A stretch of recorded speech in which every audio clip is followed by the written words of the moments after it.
Okay.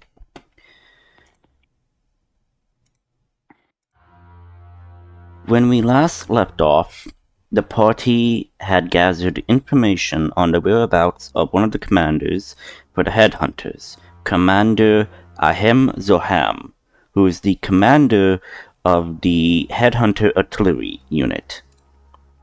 And he has been holed up in one of the forts. With careful calculation and planning, the group has decided on the best way to infiltrate the base. They decided to do a frontal assault, and it is outright chaos. We now return to the group as they are in the midst of combat. And yeah. So here we go, switching on over to the combat map and switching to battle music.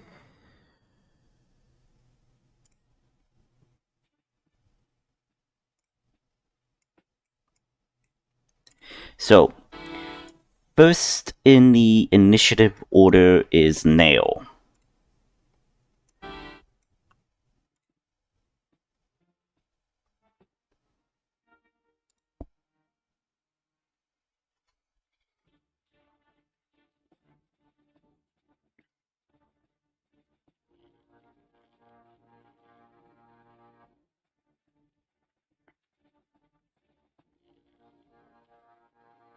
Nail, it's your move. It's your turn. Yeah, give me a second. Okay. You are right now at the main headquarters. You just, I believe, cracked this window open. You have one of Adrian's birthday. Okay, so this is a fireball. Okay. Where exactly? Right in the middle here? Yep. Okay. And it's a dexterity saving throw. Okay. Oh. 1d20 plus. I think it was that. So. One who survived Kalelas is probably dead now. Okay. So I'll do the group 4 first. So that. Okay, so that's 15. Okay, so only one would take half damage. So 38 halved by 19. Yeah, 19. Thank you.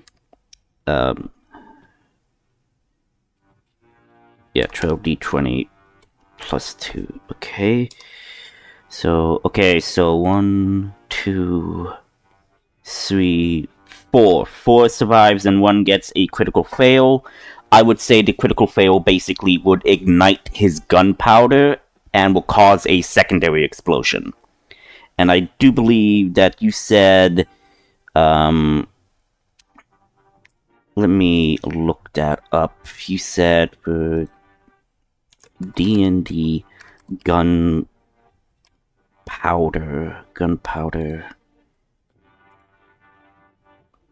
Okay, setting fire to a container full of gunpowder can cause it to explode. 10 feet of it for a powder horn, so I would say it is a powder horn, so it would be an extra 3d6. And it's going to be another dexterity save for everybody else. So, roll another. And it's going to be 3d6 within 10 feet. So, and it's a DC 12 dexterity saving throw. So 1, 2, 3, 4, 5. So only 5 would fail, so they would take 3d6. 3d6 fire, so that's going to be an extra 11 on top of your 38 damage, but only for the regular troops that have 12 over there. So that means... Oh, you rolled the... Okay, so... Yeah. Well, basically it's the same.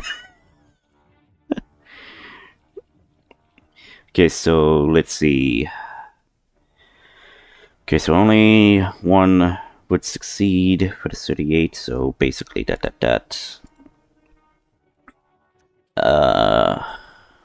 Where is the condition for... There we go. So yeah, these guys are not looking too good. Like, the explosion basically have knocked them around. And I would say, roll me a flat percentile die roll. 23. Okay, so about 20% of the soldiers' guns is badly damaged. They are no longer usable. So yeah, you hindered them pretty well. Is that your turn? I'm going to drop concentration on the sleet storm as well. Okay, so sleet storm is going to be... Giant purple. Yep, circle. I got it. Yep, we moved that. However, the green thing, which I think... Black tentacles. Black tentacles, yes, which was Layla's, which is a concentration? Yes. Okay, and you still have that up, by the way, yes? Yes. Okay, good. Making sure. So that's your turn? Go, Nail? Yes. Okay, good. Yes, that is my turn. Okay, so these orcs, I do believe that these guys did not surrender, but these guys did surrender, so these orcs are going to attack. So it's going to be 60, 20 plus... I think it was... I'm trying to remember the modifiers, but, you know. Okay, so 18... Yeah, I do believe that the AC for these guys was 18. I'm thinking. Or was it... Because I know they're wearing armor. Trying to remember... It was heavy plate, I believe.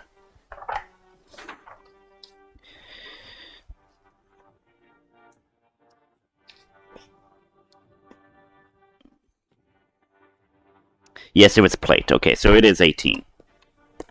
Okay, making sure.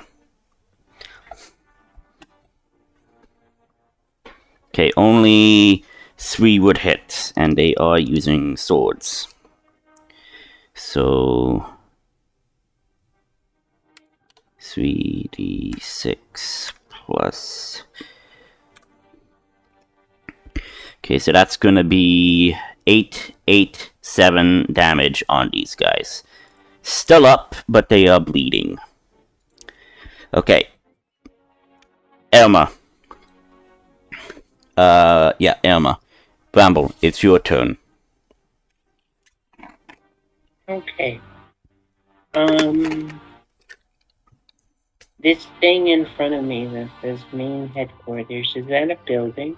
It is a building, and the window over here where Layla is in front of, Layla did, or I believe it was you, because you did leave that one time, so I did bash the window using your character with your axe, so you did bash it open, which is why they were able to cast magic. So it is large enough for you to, if you want, shoot a bow through, or you could move towards the door over here.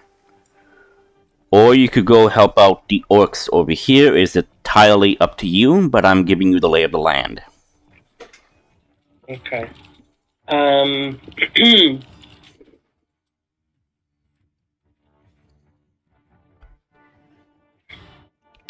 Is it smooth stone? Could I maybe climb up the I would say it is.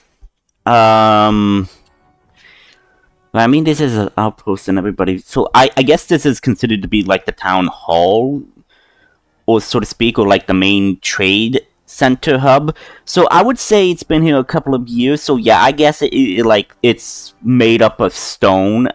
So So yeah. However, given the resources around here and the scarcity of stone, I would say that it's mostly made of wood. However, the interior is made of wood as well. However, they changed the interior to make it like resistance to being caught on fire or so. So, entangle, okay. No, that was a misclick. Oh. Basically, what I'm asking is essentially, can I climb up the wall? I do believe, yes. I need to recall how big this building is. I think it's like 40 feet. Okay. Because there's, I believe... Yeah, I believe there is. There's like the main level, and then there's like a top level to do like private meetings, and then there's the other level, which is the basement. So there's 3 levels. So yeah. I see. Okay. But yes, you should be able to climb it. If you have a grappling hook or you have your axes, you could use your axes to try to climb up if you want. I do have my axes. It's your call, I'm just saying. But there are some, there are stuff around, the perimeter that you could use to stack and then use it to climb up. And also, this is a cellar, an outdoor cellar towards the basement. So I'm just telling you what you see. Okay. Yeah, no, I will take my axes. Okay. Maybe climb on top of some of the, I don't know, maybe crates or whatever. Yeah, there were crates. Yeah, there were some crates over here that are stacked over there that you could climb. Okay, so I'll do that, and then I will, try and jump and grab and... Okay, so with that, I need you to roll athletics. Okay. But since you're using your axes to try to, get, traction when you're climbing, I would say you have advantage. Alright. Sounds good to me.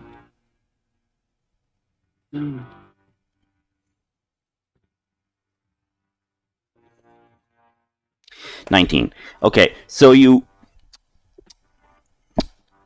reach the top of the roof. Okay, excellent. I do believe that it's pointed pyramid-like roof. Mm-hmm. I don't know the terms of it, but yeah, it's like that. So what? That's kind of what I was expecting. Yeah. Yeah.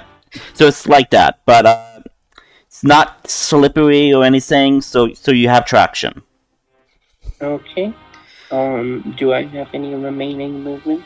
I would say you moved over there. You climbed. I would say climbing, is not exactly, I would say, use of movement. But climbing up something or descending something, I would consider that as an action. So you still have your movement. Okay. So I will move then to this corner here. Okay. And I will take a, I don't know, reaction, I guess, to fall down and go prone on the roof. Okay, so you want to go prone on the roof. Yep. As in, just... lie down on it, yep. Okay, at the edge over here. Mm-hmm. Okay. You could totally do that. Okay. Also, there is a chimney, by the way, kind of like right around here or so. Okay. Yep. So that's your turn. That's all you're going to do. That is. Okay. That's what I'm gonna do for right now. Okay. These guys. So let's see. They're focusing on this guy, but I am going to roll a percentile to see if some of them will notice you.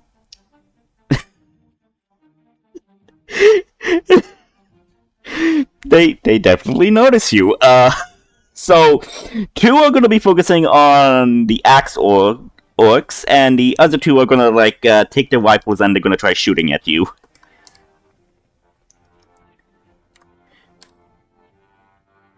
Are you talking to me? Talking to you because you're laying down on the roof, so they do take notice to you. So all right, I was kind of expecting that. That's okay. fine. So I would say that since you're on the roof, you would have like say using the roof as cover. I would say you have at least +2 to your AC. Okay, good. Also, I'm lying down, so I don't know if we're playing by the normal prone rules, but ranged attacks have Disadvantage. Yes, they do. So yes, so this is for the first guy. Okay. Does not hit. Yep, because it's a 9. And it does not hit. And that was a natural 20. You would have been in trouble. But, so yeah, the other guys, they are going to attack the orc guys with their muskets, with the bayonets. And I forgot what armor class that these guys had. I guess 16 or so? I really don't know. No, it would be 18 because I also have a shield, so yeah, so that means 13, 14, 15, 16, 18. So yeah, only one would hit, which will do 1d6 plus 2 piercing, so 4. Okay, and that's it for those troops. And the other troops all had surrendered over here, and all of them are, and all the troops over here are just covered in rubble, so they can't exactly do anything. But these troops are within the black tentacles. Since the start of their turn, Layla, do they take damage when they're in the tentacle area? I believe yes. Let me double check this. Yes, please double check for me, because I need to make sure I do this right. When they first enter or the start of their turn? When they are, so they're starting their turn, how much damage would they take? Give me a second. No worries.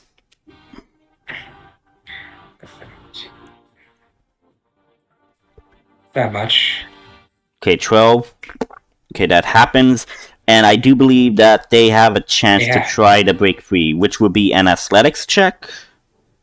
Dexterity, but... Dexterity, okay. Okay, dexterity. Okay. Here we go. So, none of them managed to break free, I believe. So they are still being coiled by the tentacles. And that's going to be it for them. Now it's for the 5X troops. So basically they're just restraining these guys, disarming them. That's what they're going to be doing. The other troops over here, these guys, they're going to be attacking. So 60, 20 plus 4. That's 18. So only one would miss. So that's 1, 2, 3, 4, 5. So 5 would hit. 5d 8 plus that. So that's approximately that much. Okay.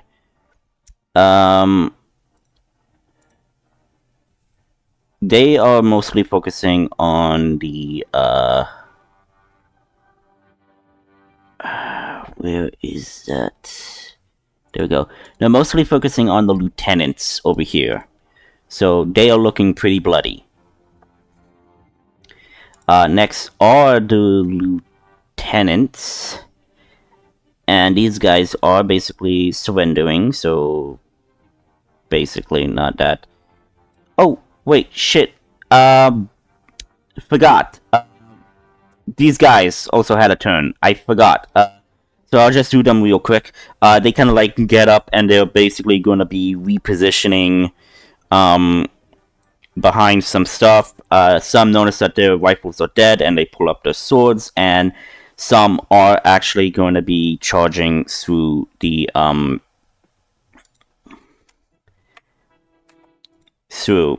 so no, yeah, since these guys basically their guns don't work, so they're now bashing through the door with their swords drawn, and they are going to be moving towards you guys. These guys, only 2 have missing guns.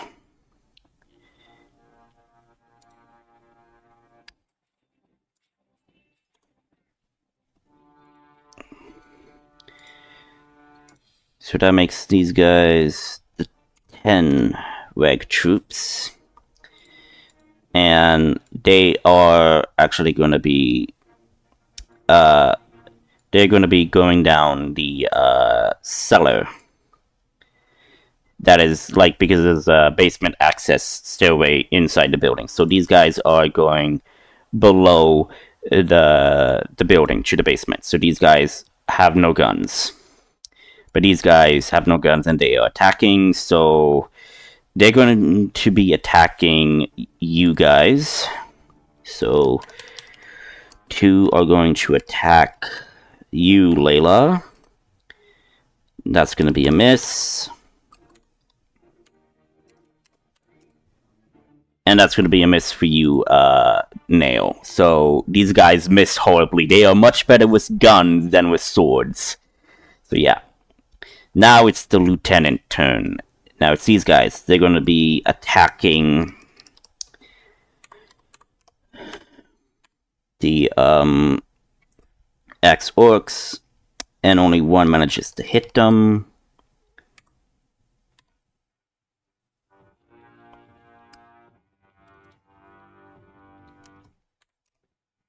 And it's going to be for 9 damage. Okay. Layla. It's your turn. You have 4 regular plate mail guards wielding short swords. All 4 of them clustered together in front of me? Well, no. Some are over here, some... But hang on. Give me a moment. I will do something better. I'll do something better. I will separate them into smaller groups. So the placement is like that. Okay.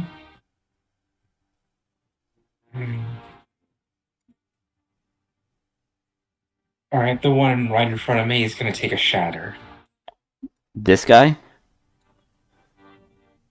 Yes, this one. Okay. And I do believe Shatter would do also damage to the building, correct? Yes. Okay. Roll your Shatter.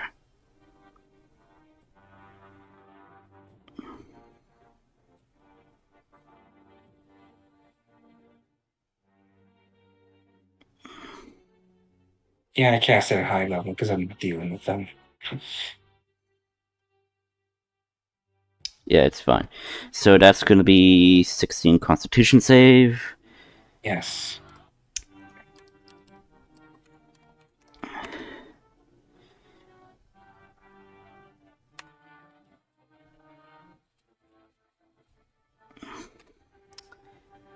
Okay, they take full thunder damage. And... Okay... Takes 3d8 thunder. 27 damage to each person and double to a structure. Yeah, double. So that's 14 times 2 is 27, as you said? No, 28. No.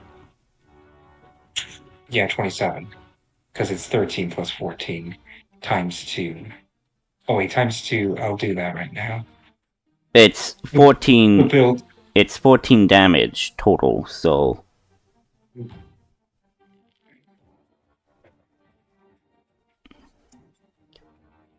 Oh, no, wait. I cast it at a higher level. Okay, so... So it's the 13 plus the 14.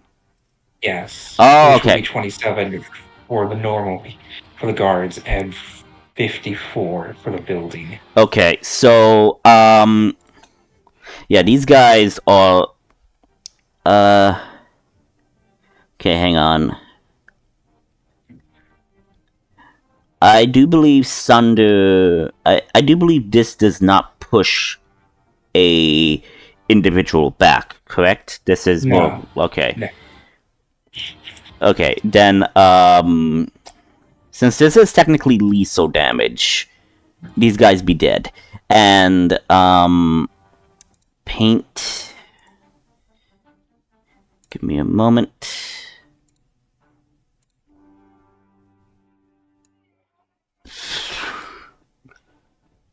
Good portion of that. And that entire section is gone. So yeah. And I do believe that since you casted a spell, your Black Tentacle concentration is going to drop, right? Only if it's another concentration spell, which this is not. Okay, thank you. So, is that your turn? Yes. Okay. It's going to be the Elite Guard's turn. This guy sees what's happening, and he is going to... Let's see, what is he gonna do?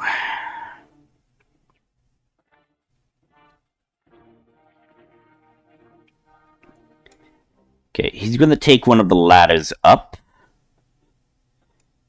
Okay, so hang on, let me see if he has the movement. So yeah, he's gonna climb up. He's gonna climb up the ramparts here, and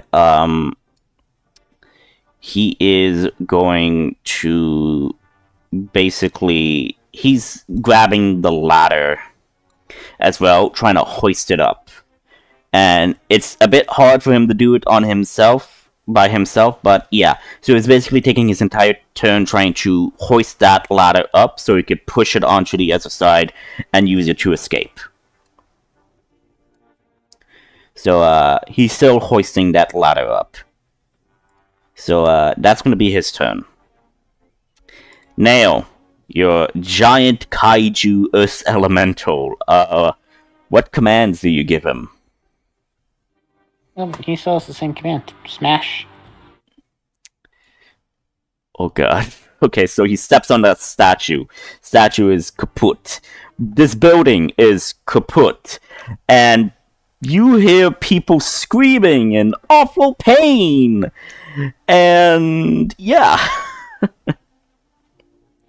Slam, slam. These elite guys are getting smashed. Needs to be within the area of the effect, so he still needs to be moving.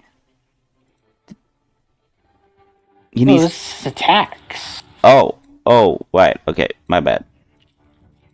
Okay, so yeah. Attacking these guys. Okay, so yeah, bash. Like, you have a giant-ass monster, obviously it's gonna do a lot of damage. They're dead. I know he's gonna walk over here. Smash more guys. Focusing on the regular troops? Well, no, he has 2 attacks, so Yeah, but next turn basically, he will smash yeah, more dolls. basically, they're just like the towering shadow is now. Yeah. So everybody, I guess in a sense, Irma and these guys, you notice a dark shadow portraying over you all, and you all just see this giant Earth elemental, and its fists are basically covered in guts and gore. Okay. Next is gonna be Adrian, who is not here at the moment. So, I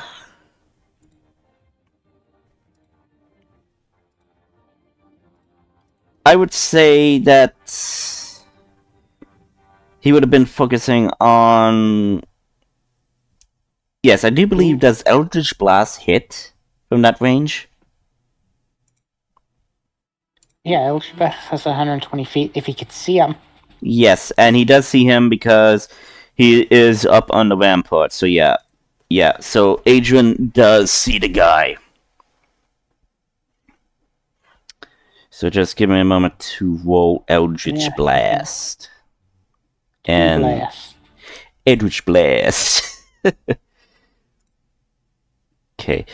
And I do believe. Yep.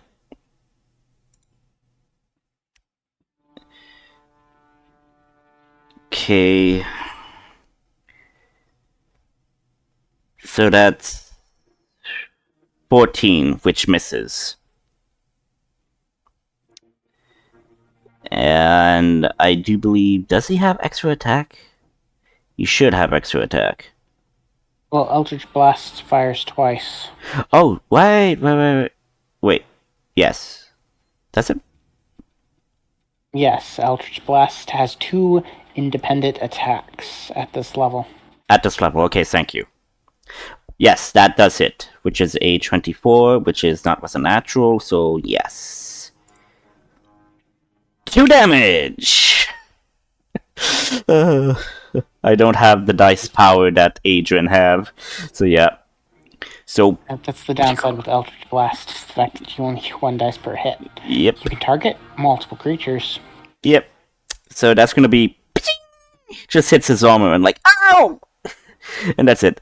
So yeah, Ortis, the mighty Ortis. What are you gonna do, my friend?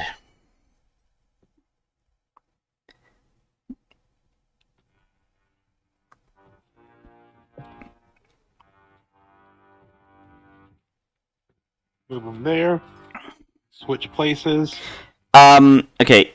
My question is, so long as your echo is up, you can move him there without using bonus action, right? Yeah. Okay, just making sure.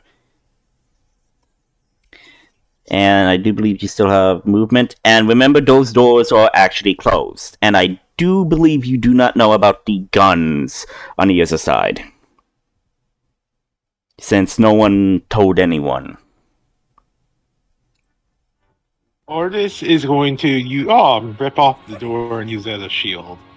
Like, basically using its sheer strength to go bust over the door. Okay, so you're just going to, like, bash open the door, like, shoulder charge the door. Nope. He's going to rip the doors off its hinges. Okay, this is a double door type situation, so you can rip one of the doors off and use it as a makeshift shield. However, since this is not properly made to be a shield, it will only offer you a +1 to your AC. Okay. So yeah, first off, you need to see if you could rip it off its hinges, so roll me a strength check. Athletics or just pure strength? I think athletics more in the signs of like running fast or climbing stuff, so Oops. it would be just pure strength, but since this is kind of like in a sense a strength sport, I guess athletics would count. So yeah. So you managed to rip the door off its hinges. One of the doors. You stick your hands through the handle of the door, and you have it as a shield. You do not know what's on the other side, though, but you do have the shield. Okay. So What the was I one, gonna say? so the one downside, since this door is technically bigger than you, in the sense, you can't see what's in front of you, and if you want to make a perception check, it will be at disadvantage. However, you can see what's going to be to the right and left, and what's behind you without an issue. Or this is gonna be like, okay, you have two choices. You either surrender or you guys die. Roll intimidation. Because he just ripped out the fucking door. Yeah, you did rip off the door off. Essentially, it's a wooden door, so yeah. Roll intimidation. 15 +5. plus 5, so that's going to be 20. Yep, thanks to my ability. Yeah, so all of them, like, you don't see it, but all of them basically had their guns at the ready. And just seeing what you did, many of them are just, like, looking at each other. But, like, one of the individuals just basically, like, shakes their head and, like, has their musket at the ready. You do not know if it worked or not. Because, again, you don't see the fear in their eyes.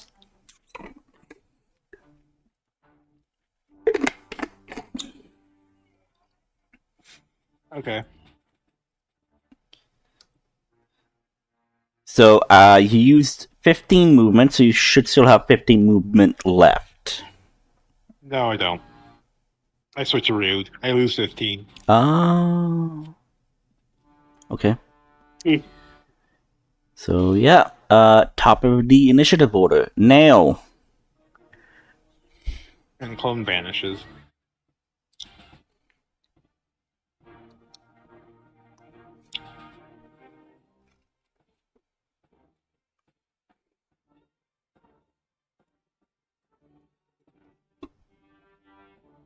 Getting that pincer maneuver, I see.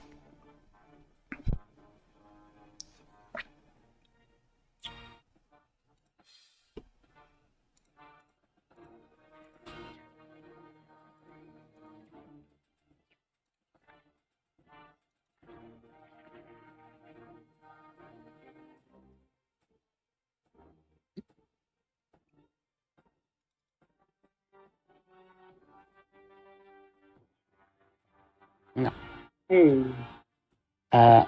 So I'm moving, and Okay. I'm going to prepare to use lightning bolt if they don't surrender, and order them to surrender. Okay, are you persuading or intimidating? Yes, threatening to lightning bolt somebody's intimidation. Technically, yes, but you also do command your Earth Elemental, so you could say you could either surrender, die by lightning, or die by a giant stone fist. So how Yeah. would you word the intimidation? Surrender now, or die. I mean, you could do a bit better, but yeah, sure, okay, roll intimidation. 9. They just, like, look at you, and just... Or what? Die by what? By your little magic hands? Wait, does Oris hear this? I would say because of the open crack, you, yeah. I don't think you do because they're on the other side of the building. Okay. But yeah, they are not surrendering, so that's your free action. To try to intimidate them. Yes, lightning bolt. Okay, so lightning bolt is a straight line. Yes. Meaning you and... It would have been That line. It would have been better if you were over here, so to speak. Yes, because you're still within 5 feet. So, there you go. Don't want to get Layla, though. Oh, because okay, so it's a... It's a beam. Yeah, it's a Technically beam. not a line. And this one does not hit Layla at all, but hits everyone that I don't like. Okay, It so... doesn't go through the wall on the other side. So I guess, you could totally do that. Okay, so it's a DC Dexterity saving throw. And I do believe that lightning damage, it's... Okay, if someone's wearing metal armor, is it disadvantage? Or, no, okay, if someone's wearing metal armor and they are hit with this, is it like disadvantage on the saving throw? Or is it like double the damage? I'm trying to remember what lightning bolt exactly does with metal armor. You can pull up the thing's description. Yeah.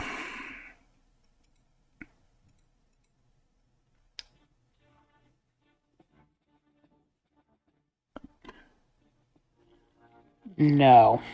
That's specifically Shocking Grasp. No, but lightning bolt does something with metal. Oh, it doesn't. Okay.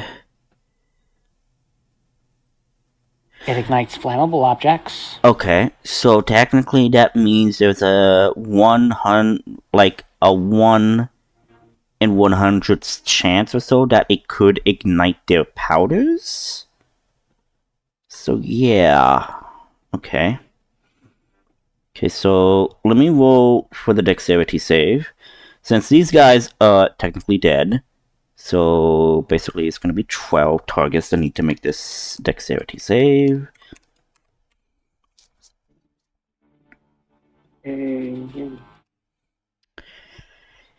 And it's a DC 15.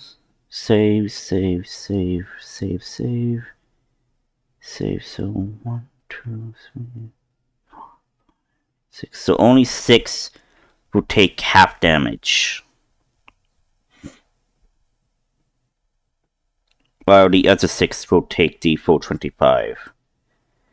So what I need for you now is I need you to roll a 1d100 percentile roll. If you get, like, say, above, say, 30,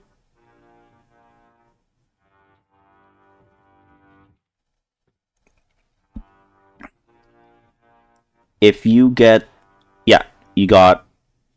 Oh yeah, Shocking Grasp is if you have advantage on the attack roll if the target is wearing armor made of metal. Okay. So you roll 46. So yeah, I would say half of the troops' gunpowder does go off. So not these guys, but these guys. So gunpowder goes off, which is going to be another 3d6 damage. 14. Boom, boom. More people getting that. So, these guys, only one dies.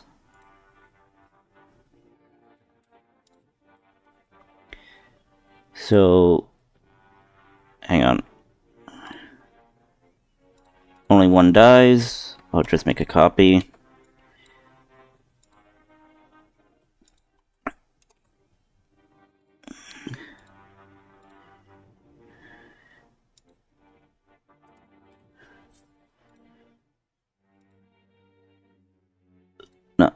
Not what I wanted to do. Up. So that guy dies, falls on the floor. We'll just say he's like that. But this guy is like that. He sees what's happened and like, oh shit. And he sees that also a good portion of some of these guys are also dead. So Yeah, so about 5 or 4 of these guys are dead.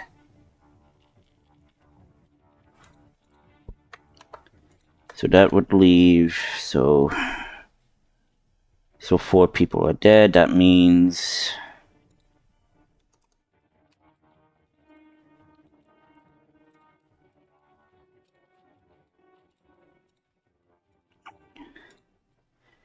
there are 6 troops left who are still standing. So yeah, so you do that, and Ortis, from your perspective, you just hear what sounds like to be like Sora's hammer unleashing a fragment of lightning to strike one of their opponents. And you just then hear the sound of bodies dropping to the floor. I recommend that you surrender now, or more will fall. Okay, so Nail? Yep. So that's what happens. This guy sees it, and he immediately is going to raise his hands and surrender.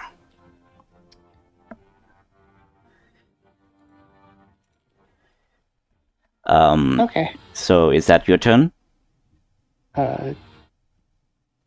Yeah. Okay. Next are the sword orcs. So these guys basically don't need to do anything. These guys again are tying them up. So basically nothing to worry about. Emma, your move.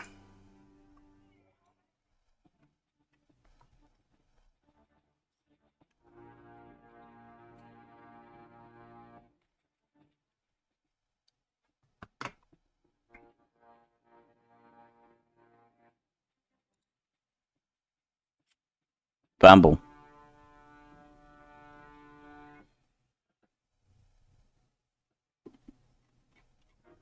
Emma, are you there?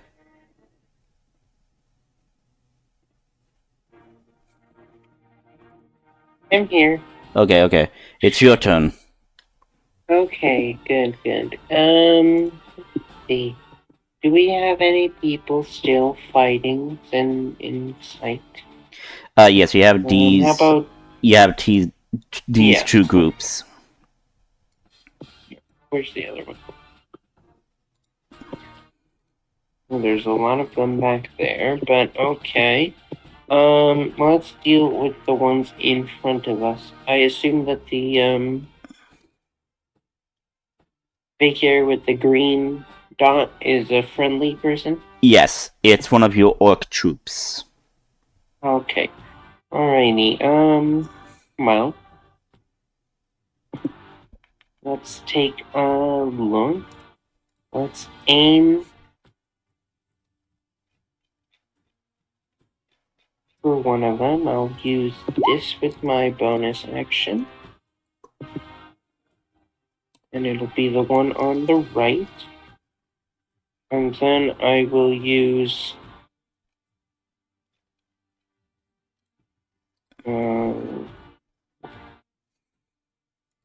yes, I do have that. Okay. So I will use that first. Does that hit? Okay, so at 3rd level, you draw on the energy of the multiverse to augment your attacks. So which target did you target? It was Planar Warrior? The one on the right. So literally, like, right. Why So- is it a circle? The Reg or the Lieutenant troop? Oh, if that's this. Do I have visible signs that he is a lieutenant? Yes, Is he wearing, like, rank and yeah. His armor has different markings, and he's kind of like wearing that Centurion esque feather thing on Okay. his helmet. And there's 2 of them. So there's 2 of them. I see. In that case, I would aim at that one there. Okay, so you aim at one of the lieutenants. Okay. So yeah. So okay. So as you do your planar warrior and as you get ready to shoot your bow, you feel the energies of the multiverse flow in you. And you then feel like a sensation, a predator sensation, as you then feel like everything is gone and you're only focusing on your target. You sense your dryad connection within you react to this. And you see the vines on it basically coil around your arm where these markings are showing. You then see on one of your arms, you see what looks like to be a mystical tattoo of a constellation, which is that of a wolf.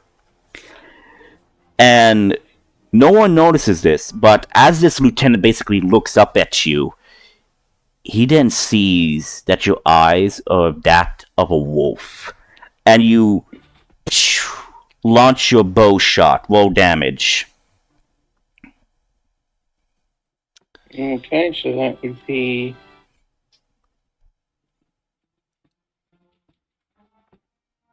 18 damage there. So as you launch this, it pierces the guy's armor.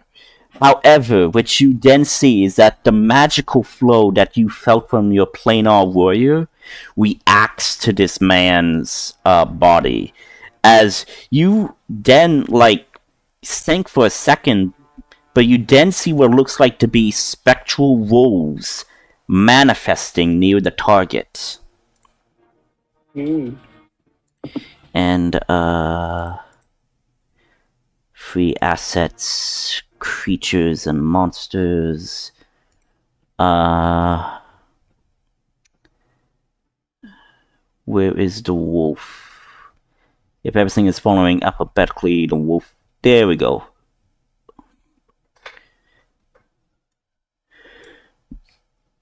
You see what appears to be a wolf appear and manifest. What level are you, Emma? I believe everybody is up level 8 or 9? I am level 8. Everybody should be at level 8, I believe. Level 9. Level 9. So yeah, so everybody is at level 9 then, okay. Okay, so then I will level up after this session. Yeah. Why is this taking a while to load? Thank you. Okay. I hate when this thing takes forever to load, but yes. So level 9. Okay, so basically 2 wolves then are going to appear, because if you had gotten this, say, at 4th level, you would have been able to only summon 1 wolf. However, you summon 2. Now, these wolves basically appear out of the spectral energy that you fired at the target. And these wolves kind of stalk, and then they are attacking the person that you hit with your arrow.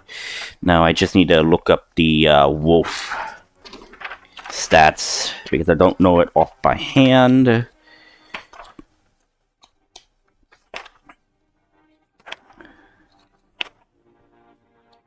Where is it? Hello. Lights. Hey, Adrian. So I actually did do your attack on the guy that was trying to escape off the ramparts. Okay. So yeah, I'm just trying to find something right now. Not a dire wolf, it's a regular wolf. So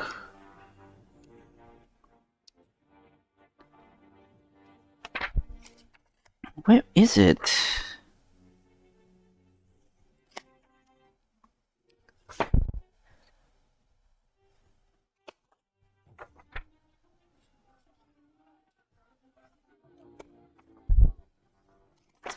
Giant stuff. I don't want giant stuff. I want regular stuff.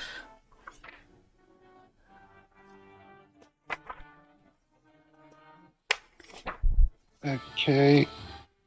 Okay, it's a point. You looking for an attack? Oh, okay, yeah, found it. Okay, so K, it would do a +4 to hit, and will be basically a 2d4 damage plus 2 piercing, and since it has pack tactics, this thing is going to attack. So on this turn, it's going to attack, and since it has pack I can't speak! Pack tactics. It has advantage on the attack rolls. Oh my god, I can't speak today.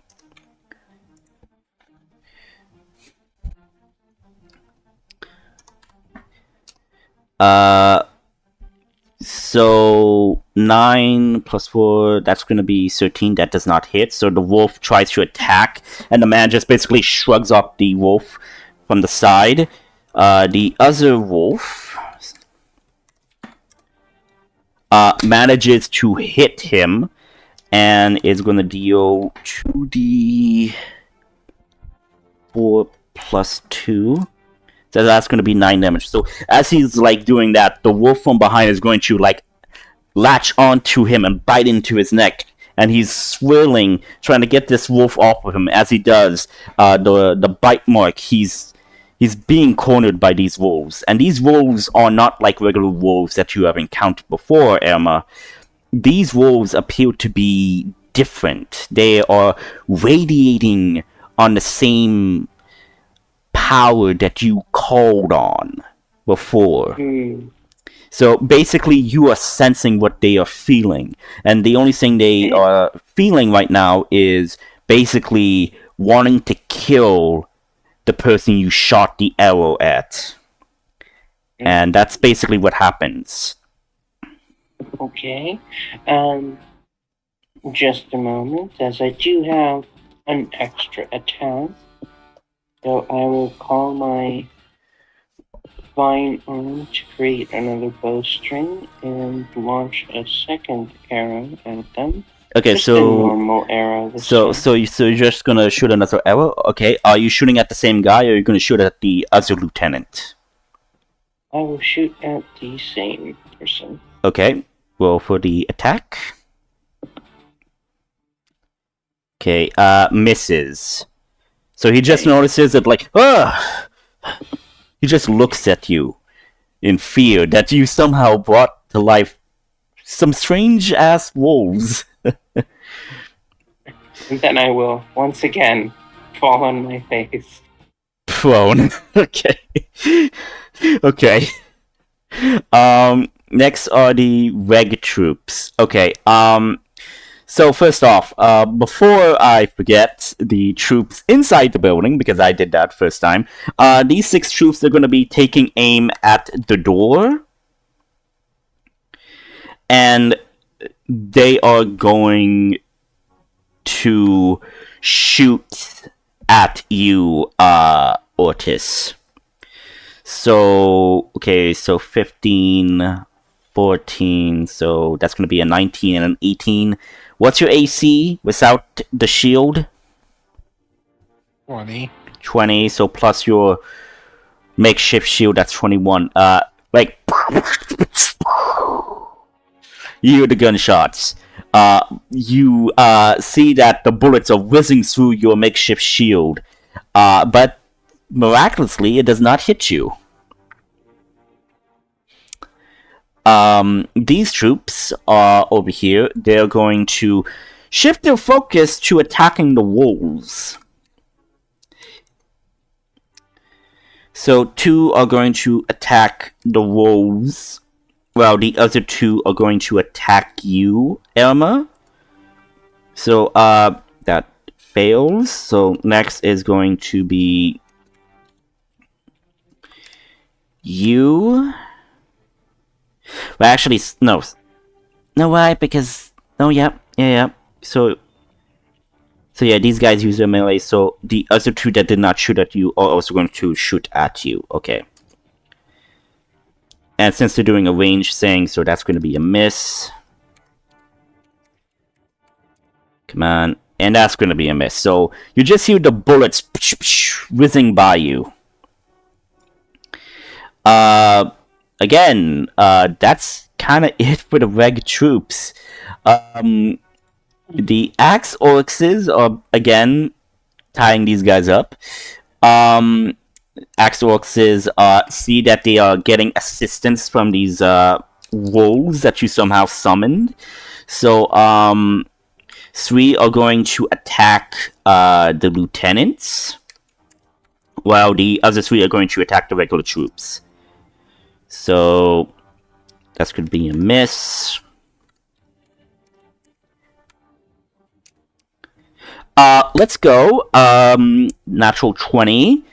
So I would say with the natural 20, they managed to cut down one of the troops.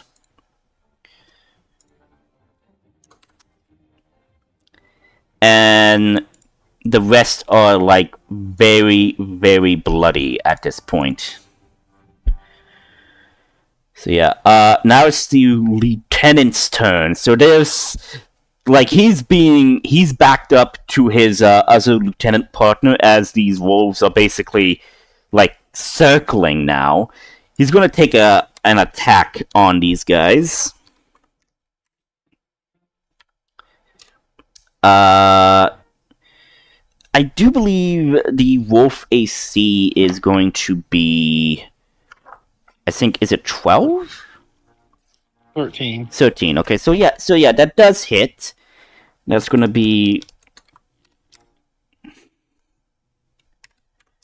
So that's gonna be 4 damage. So, and slashes at the wolf. The wolf basically rears in pain. However, it is not bleeding. It is just like the tear that the individual, like the slash that the lieutenant did, basically like it made contact. It was a slash, but then the slash healed itself. This guy sees this and like, what in the gods? And he's going to attack the same wolf again. And basically misses. It's just, now it's the other lieutenant. He is now taking notice of this, and he is going to attack the wolves as well to assist. He hits one of the wolves, which is going to be 1d8 plus 2. That's going to be 6 damage, and he's going to attack the same wolf. And that hits as well.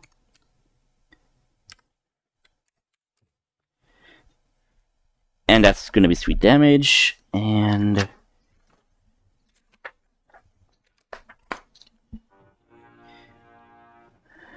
so that's 9. Okay. So again, they're attacking, but the wolf is somehow, in a sense, like they're getting injured, but the injuries that they are being sustained are somehow magically healing. As in like the wounds are basically meshing together, but they still felt the pain, but the wounds are not visibly showing anymore. So that's their turn. Layla. Are they still alive, or have they? This guy has officially surrendered because he just saw like a Kamikaha come from Nail. Alright. Do I see this guy if I was to move? If you move, you visibly see the hole you made through the wall. Yeah, you could totally see the guy. Alright. You could see the 6 troops basically had the guns pointed at them at Ortis. Well, actually, no. You see them shooting at this door, which is somehow moving. So you don't know what's on the other side of that door, or who's holding the door.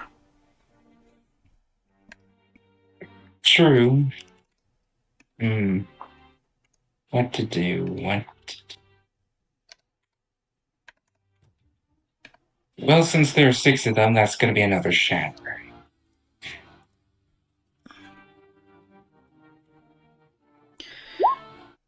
Low level this time. Okay, so They all need to make a dexterity save of 16. Constitution saving throw. Oh, sorry. Constitution. Thank you for correcting me. So only 2 take half of that damage. And you're aiming it right on top of them? Yes. Okay. So that's going to be 11 damage to them, but 22 damage to the door, I guess, unless what's the radius? It's range 60 feet in a It's a 10-foot 10-foot radius cube. Radius cube. 60. So give me a moment. That's like 2 squares. Square, so 10 foot. So definitely would hit Otis in the door. So Otis, you then hear this painful, intense ringing noise, which is loud, and all of a sudden, the door shatters to pieces. The only thing that you are holding right now is the door handle. And you see these guys with their rifles pointed at you, and you see behind you is, no, not behind, but behind them you see Layla, who had her hand extended, and you see what to be remnants of arcane magic. Okay, go hide behind here. Yeah, so Layla just like zoop, goes back. So yeah. Right there. Yeah, nah, you didn't see anything. So is that your turn, Layla? Yes. Okay. The elite guard, he is again taking his time to try to get the ladder up so he could use it to get out of there. So he manages to get the ladder up. So now he is trying to push it down on the other side, but he's trying to make sure he doesn't lose his balance with it. So it's basically going to be a dexterity save to see if he could get this. Okay, he manages to line it up, and he is about to descend. Well, actually, no, he is descending. So right now, he is descending down the other side of the wall. So, yeah. Nail, Earth Elemental, what are you gonna do? My Earth Elemental is very upset. Out of all the groups of people right here, not a single person tried to attack the looming mountain about to crush some faces. So he's gonna crush their faces. Which one are you gonna crush? The regular soldiers. Oh, damn. Okay. Bam, bam. Just only one remains as he just sees his 2 friends basically just like to be nothing but blood and guts, basically looks up and just drops his I surrender! I surrender, I say! Whoever is controlling this thing, I surrender! He is screaming that, by the way. So you do hear after the like the hammering of the ground with your elemental, you hear like a panicked guy shouting, "I surrender." So yeah. Okay. Oh, that's basically all he was gonna do.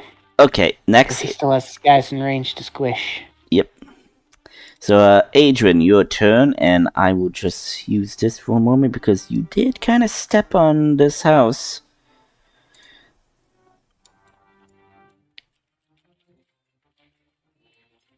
There you go. Okay, so yeah, Adrian, your turn.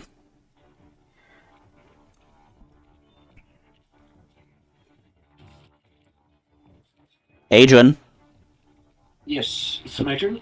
Yes, it is. Could you just shorten? Could you just shorten your name in the Discord so like I could tell whether or not you have like the mute function? Just so I would know. No, it will always show up if it's like a. Oh, okay, like that. Okay, thank you. Yeah. Okay. What's this guy up here doing? No, that guy is not up on the rampart. He's like, these guys are like keeping an eye on the secret passage that is on the other side of the wall. You are the only one that is on top of the rampart. This guy is basically descending on the other side of the rampart because he used the long ladder. Again, took some time for him to try to do it himself, but he manages to do that, and he is descending downward. Which one? This guy here? This guy over here. This guy, who is an elite guard. I don't see where you're pinging. You can right click and this guy. Yes, that guy. Oh yeah, ping. Yes, you see him? Yeah, I see him. Yes. So he's basically the one elite guard remaining on the battlefield. And he's climbing upwards or he's climbing downwards? He's climbing downwards because he took one of the ladders and he is using it to climb down the other, because again, this wall, I believe, was 60 feet. Yeah. He is running away. He is running away, but you partially do see his head, and you do actually see the ladder itself. So you could technically use your spells or whatnot, if you have the range, or depends on the spell, you could push the ladder back. I don't have much pushing spells. All my spells.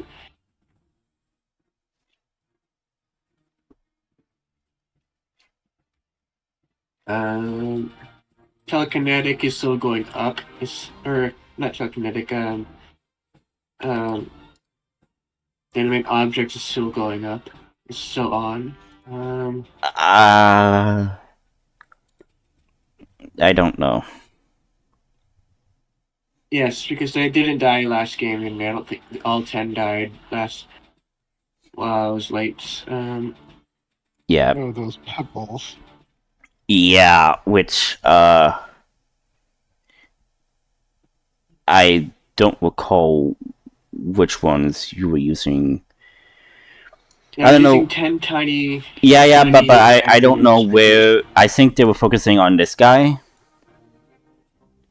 Yeah, they were helping. They're over here. They were over here, but then you moved them over here. Yeah. So basically, this guy's dead. So basically, your animate objects are still going. But yeah. Mm-hmm. This guy is still tangled up.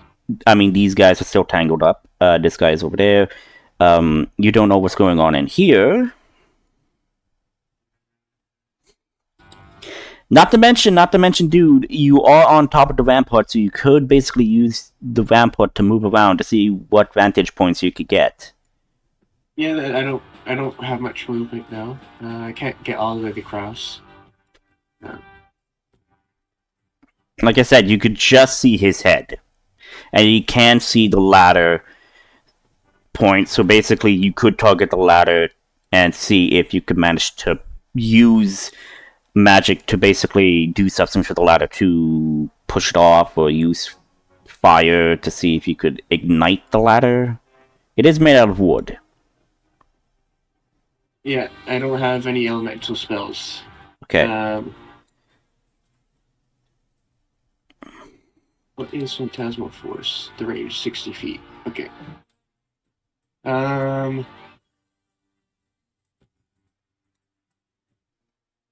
And circle a 20-foot sphere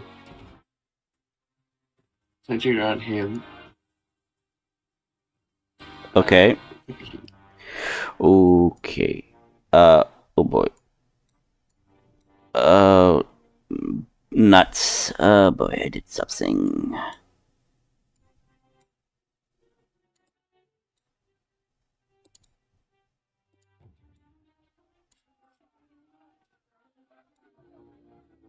And what are these guys doing? These Nuts. guys. Okay, hang on. I messed up something. Okay, there we go.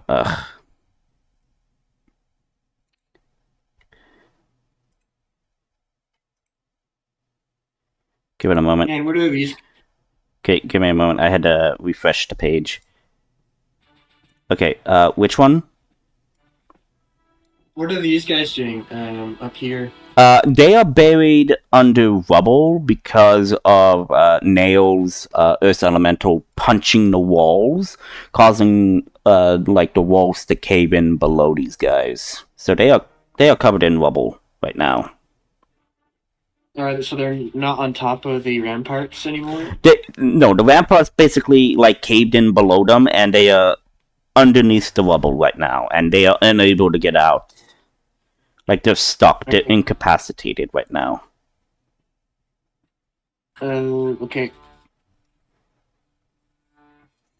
And then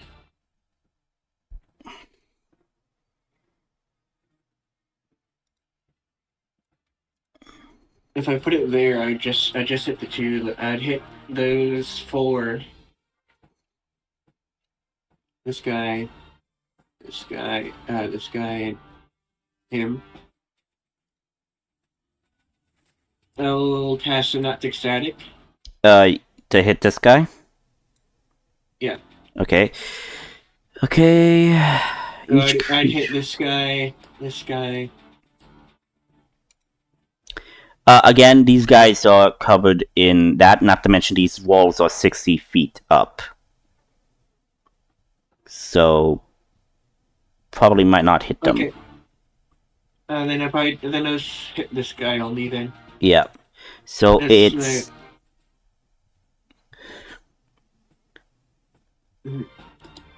I must make an intelligence saving throw.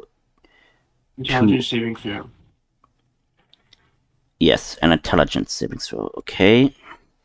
And since there are 4 of them...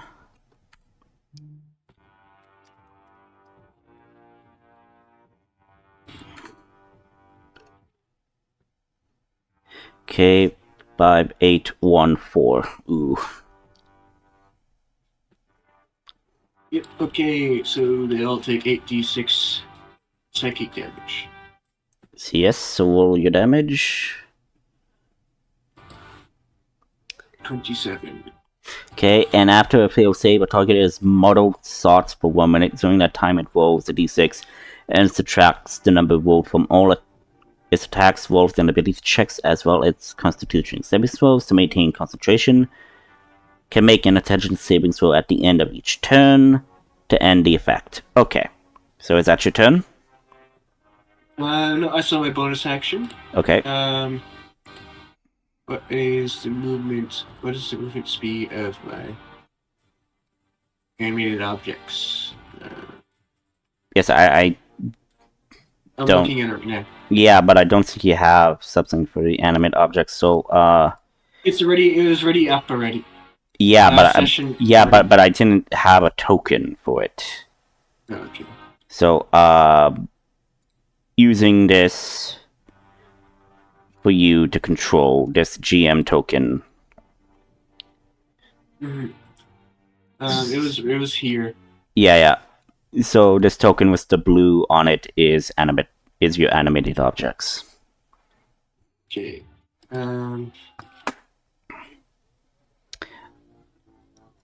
Okay. So this guy surrendered, this guy surrendered, this guy surrendered. These guys are dead.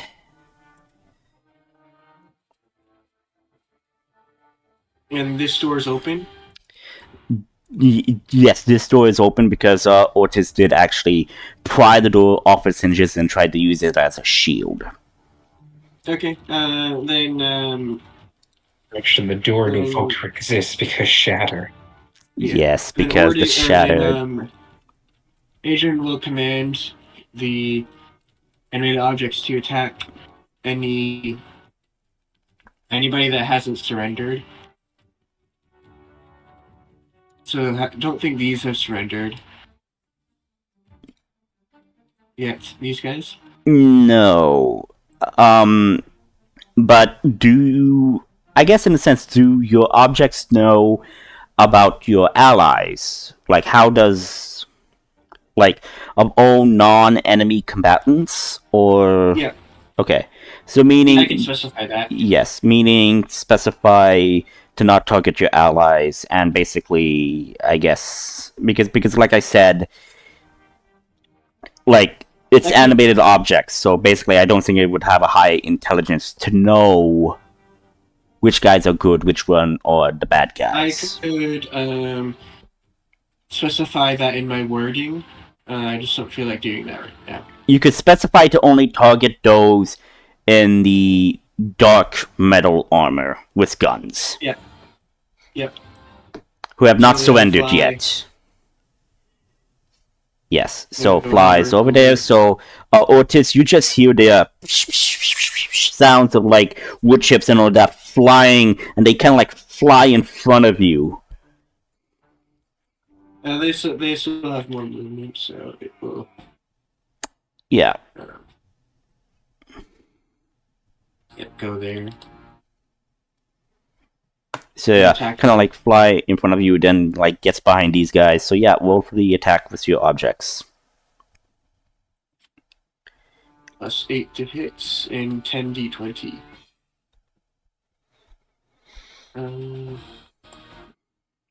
So 20 plus 8. Actually, I was at 18, 27, 10. 17. Yeah. These guys AC are 18, so that 18, so 2, that. 4, 2, Only 6 would hit. and they take. So 6 hit? Yeah, 6 would hit Okay. these guys. So 64 plus 4.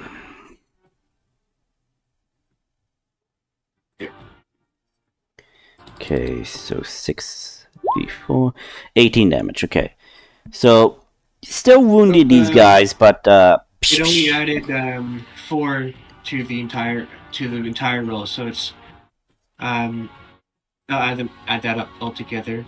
Mhm. So 7, 11, and 19, 25. You need to add 20 more to the roll. Okay, add 20 more. Yeah. You're missing 5 d4s. I mean 5 Yeah. 4s. That's I used 64s. So Yep. yeah. Oh, so yeah, just 38 damage then. okay. Then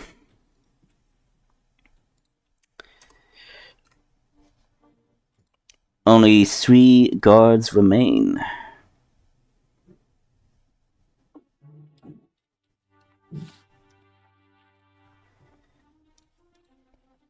and you know there's something weird about these things?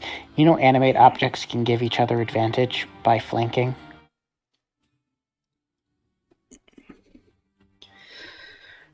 Just throwing that out there so everybody can hate me. Yeah, I can hear you. Yeah. I can. Yeah, so basically there's only 3 regular I believe you just roll troops for alive. Yeah.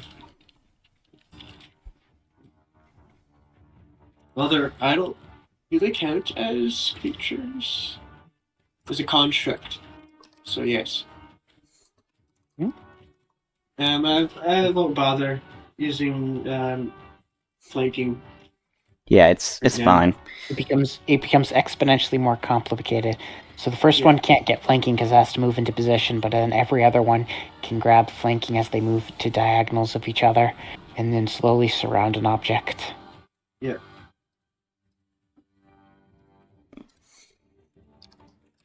And then prevent it from moving.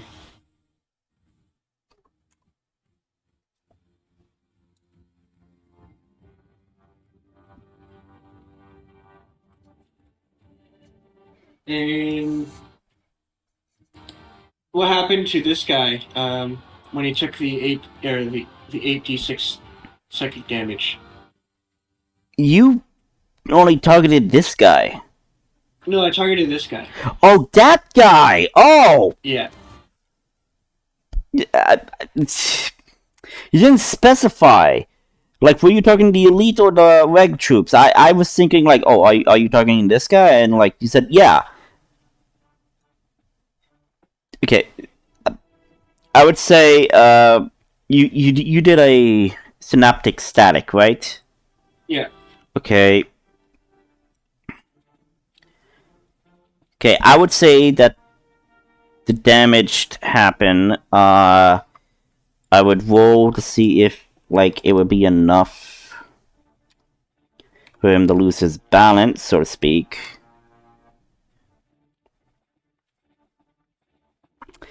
And he has to. You hear a yelp as someone come crashing down to the ground. Okay. However, you do not know what happened to this guy, so He will command one of his owls to go check. you have one of your owls right over there. The guy is on the floor with the ladder on top of him, groaning as he is in pain and appears to have a fractured leg. Okay. Tell me why, as I was swiping on Tinder, I saw my boyfriend. Nail? You got Tinder too. That's not the Yeah, we can hear something coming from your mic, Nail. Yeah. So is that your turn, Adrian? Yep. Yeah, it's Agent's turn. Okay. Ortis. Okay, Horus enters the building. Okay. And saying that they didn't surrender, he's going to use his bonus action to reactivate his law. Echo. Light axe. Oh. Light axe. Isn't your light X already activated? You Well, did he had to grab the. No, you did activate it last session. That I do recall. Yeah. Yeah, but he kind of had to. Like, how was he going to grab the door and rip it off? Oh. He didn't do it, really. You don't have to turn off a weapon to put it away. Exactly. Okay. Yeah, so he's gonna create echo, like behind right here. Then he's going to attack this guy. He's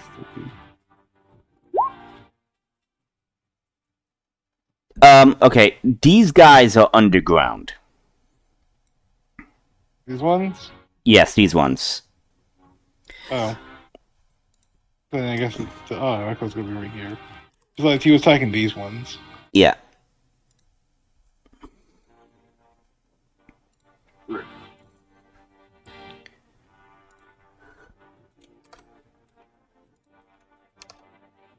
Okay, are they still alive or?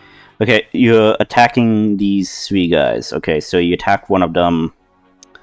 One of them brutally injured because of what happened. One troop is dead. There's two left. 18 is their AC, so that one doesn't hit. Attack with the, Yeah, he's advantage Yes. because of the animate objects behind them. Yes. So 24 this. So yeah, 24 does hit.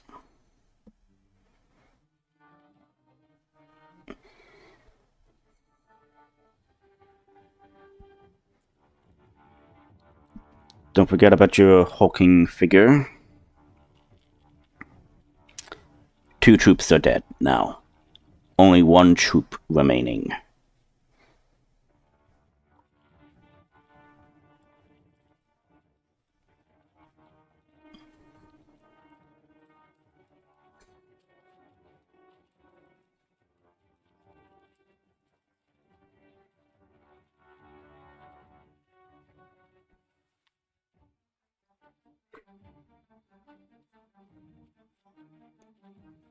Did you hear me? I think that's. Is that your turn, Ordis? Ortis. Otis, you there?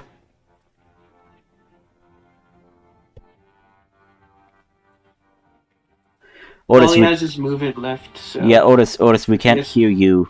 You still have movement left.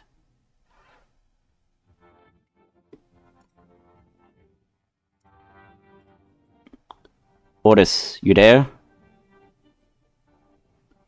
none of us can hear him, but I don't know if he's. Doesn't look like he's talking.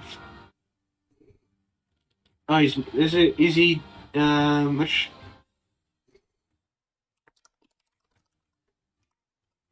I guess we can just skip his turn for now. I guess. All he has is left his movement, anyways. Okay. So yeah. Nail, your turn. Okay. Oh, you there? Yeah. Okay. I said, is that it? Or. Action surge. Okay, action surge. You're going to attack again. There's only one guy left in front of you. Why are you actually? Oh well. He said he gave them the option to surrender, they didn't surrender, so now they're just gonna die. Yes. When Ortiz offers you mercy, you better accept it. 19 does hit.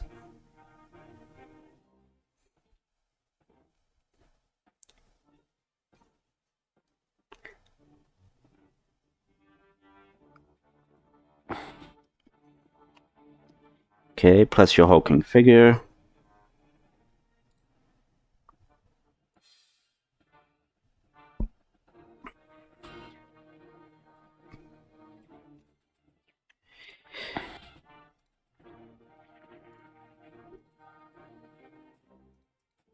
They're all dead.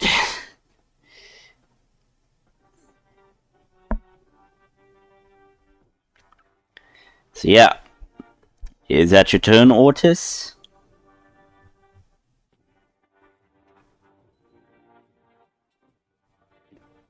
Ortiz, are you there? Guess go.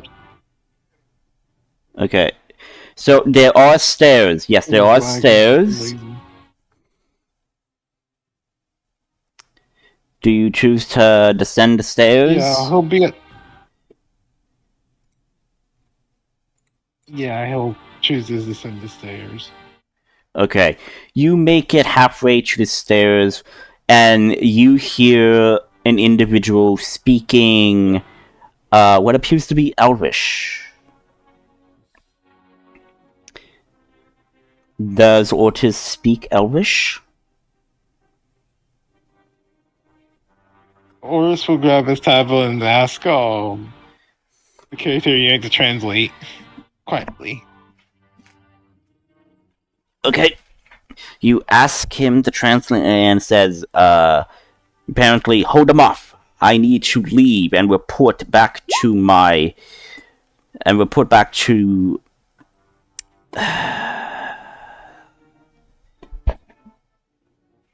To the guy. I need to remember. What did I give the guy in the sense of a title?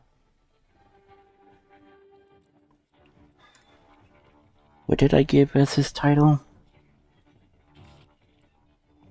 Commander. No. Baron Farron Gilmore. I need to give my report to Baron Farron Gilmore that there are rebels. So you kind of can give the assumption that this might be the commander that you were looking for. Okay. Like nods to thank you to the caretaker. Then he just yells out in common. Come out, where are you, our commander? Zarek? Commander, I will show it to you guys. Commander Ahem Zoham. Or whatever. Come out. If you surrender, I won't. If you surrender, I won't kill you. Roll intimidation.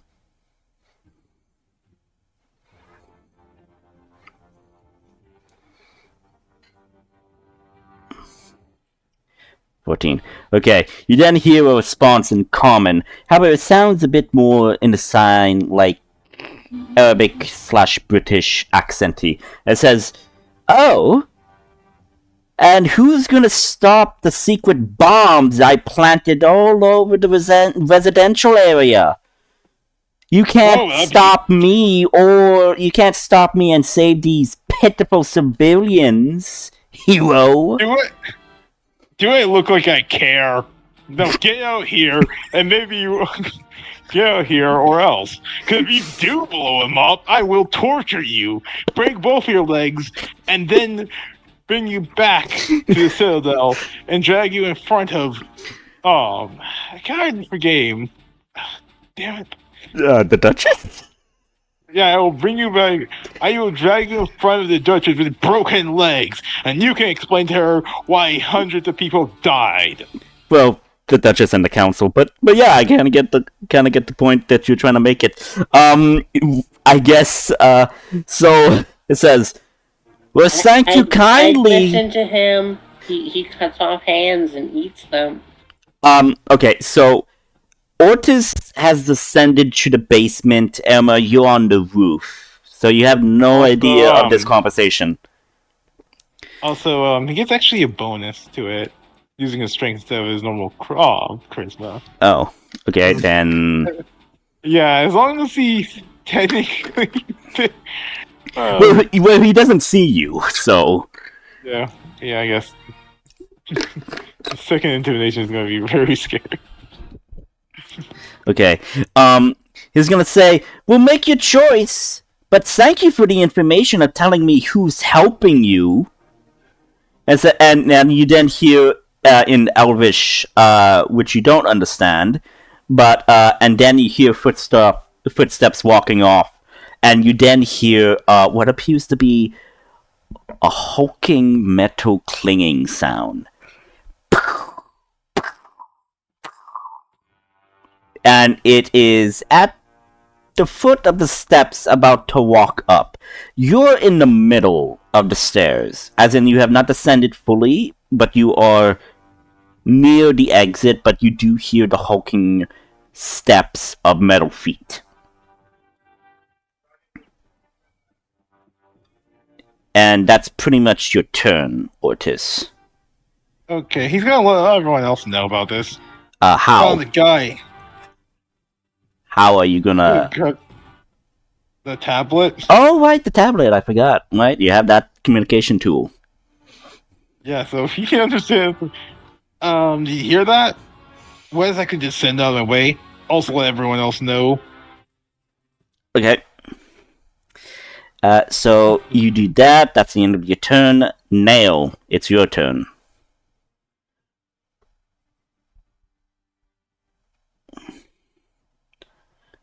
Move there.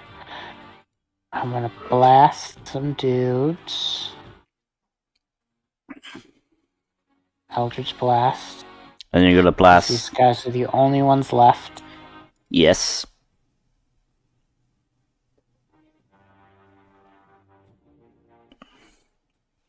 So 23 hits, and the critical fail misses, and basically just hits the building. So deals 4 force damage. Which one are you attacking? The guy that was first attacked by the wolves, or the guy who was not attacked by the wolves?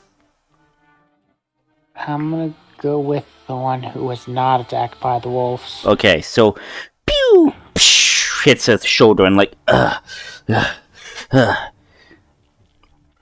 and he's like these guys are looking around. They're being surrounded by freaking orcs, wolves, and now being attacked by you.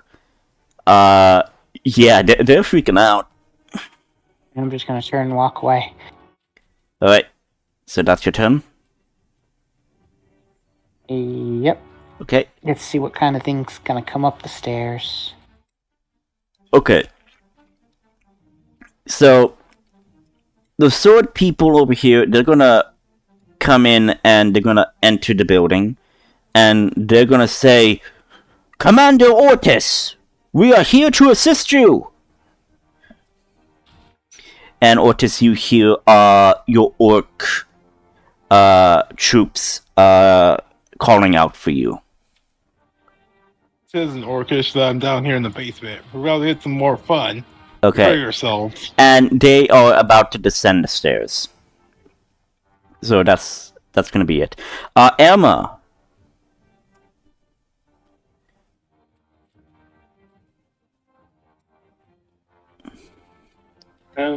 Okay. Let's see. Most of the people have surrendered, right? So there's only one guy left, and he did surrender. The other 4 guys are dead. The other 3 guys are dead. These guys are still alive.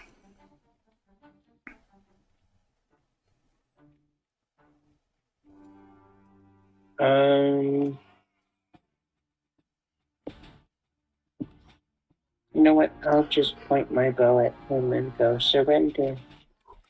Okay. So roll intimidation, and I would say you have advantage because you magically did summon these wolves.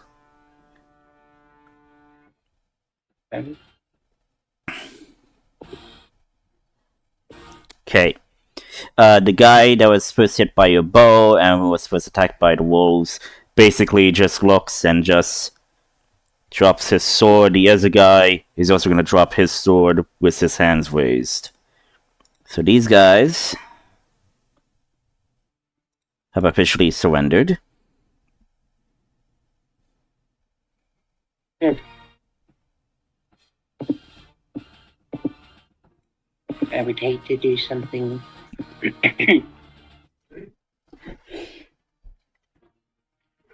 more horrible.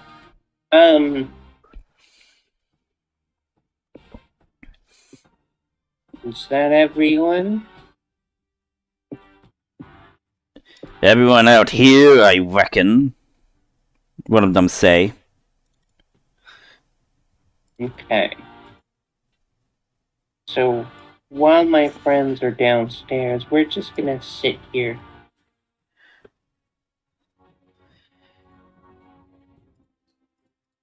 That's my turn, I guess. Okay.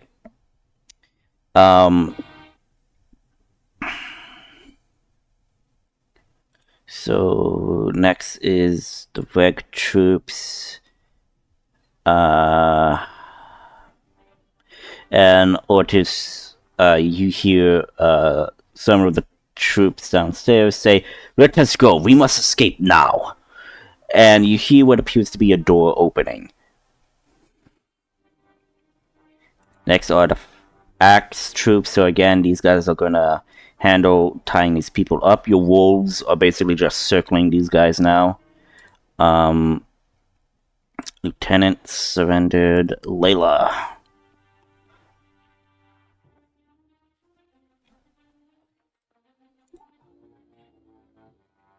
Yeah, I'm going to tell Adrian to go to the secret entrance to make sure that's blocked off. Because I think that's where he's going. And gonna cast. How locked is that? It's a padlocked. Ah, shame. Can't you just go through the window? I could, but he's downstairs. I'd rather go through a route he's not expecting.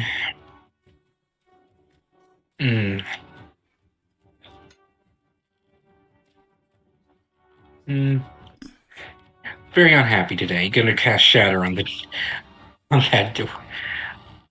On the basement cellar. Okay.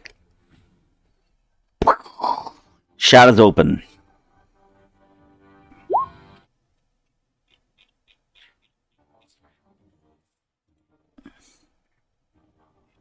Gonna see what's down. Okay. You descend, and you see, okay. So you descend, you see what appears to be an open basement doorway, you see steps where you possibly think Otis was going, and you see at the base of the steps,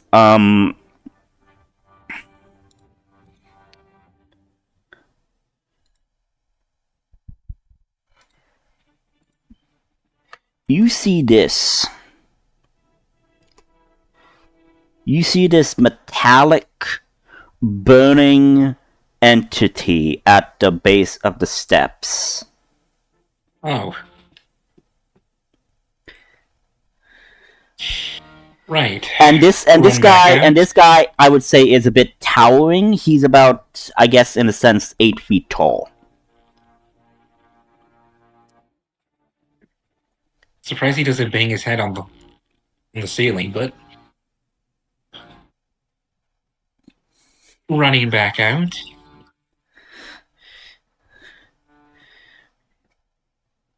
Fellow group, there's a giant metal man in the basement. Fiery. Giant metal man in the basement that is fiery. Famous Yes. quotes. He does not have very high wisdom. Luckily, we have something bigger than it. Please bring it here. So, It's probably too big. is that gonna be your turn, Layla? Yes. Okay. Because it's clearly blocking my path. Okay, guy is kind of incapacitated, so he's not to be worried. Just give me one moment. Need to look something up. Need to look up some stats for my good friend over here. Ah, here it is. 167.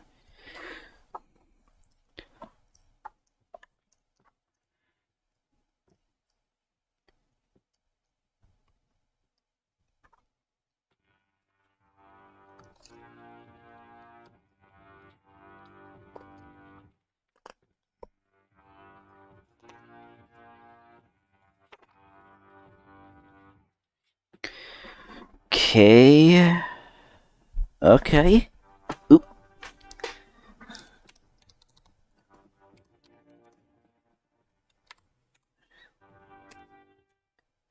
Okay. Ignore what I just rolled. It's just for substance. But yeah, you could totally summon your Earth Elemental. Can it fit in there with you guys, though? Who Can knows? it mold with the earth? I probably can mold with the earth, go down the basement, and then bust through the walls.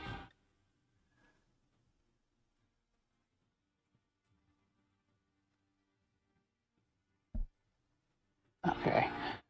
So, can my Earth Elemental sense where the guy is running out his secret tunnel? Since he is basically walking on stone, so to speak, I would say yes. Oh, my Earth Elemental's going to go over to where he's walking underneath. I'm assuming the path is somewhere like directly Yeah, over here. It's like a path. yeah, kind of like that. He's going to walk over there. Kinda like here. And he's going to try to smash in the tunnel. Okay, give me a moment. Just looking for something. There we go. Okay, found what I was looking for. Okay, so roll, because again, you're also stepping on stuff, so again, your golem is stepping on buildings a lot. Really just these Not carts. golem elemental, but yes. You know, we do These want people carts. alive. Yeah, but yes. So roll for your attack to slam where it is, because again, it is kind of like here, and the counter pegs are here.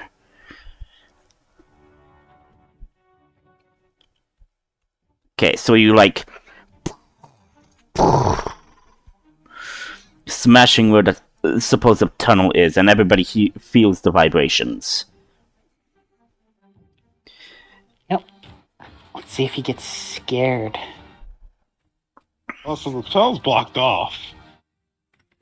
Well, yeah, the other end of the tunnel is totally surrounded by dudes, and he's not gonna like it. Yep. Especially when the elemental just pops up right in front of him and goes, smash. Yeah. Smash. So yeah. I don't know which will be scarier. Yep. Okay. So, is that it for your elemental? Yes. Okay, Adrian, your move. I will command the eminent objects to follow follow my teammates and attack the commander if they can. They have moved 30 feet. Okay, so moving down. So you see what Layla first saw, which is this metal armored entity that has fire and smoke spewing from it, which is in the game art, by the way. Okay.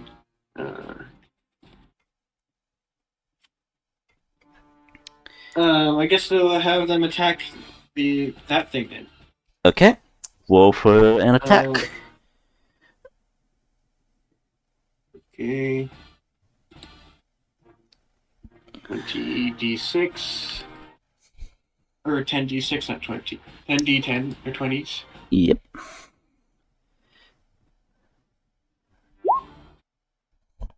Okay, question. Are these... does this count as... because I know you're using magic to manipulate them, but do they do magic damage? Yes. Yes, they do. It's a... So you basically manipulate them, and they'll do damage, and that damage would also be considered magical damage. I'm pretty sure, yes. Look it up just to be sure. Yeah. Because I know you're using magic to manipulate them.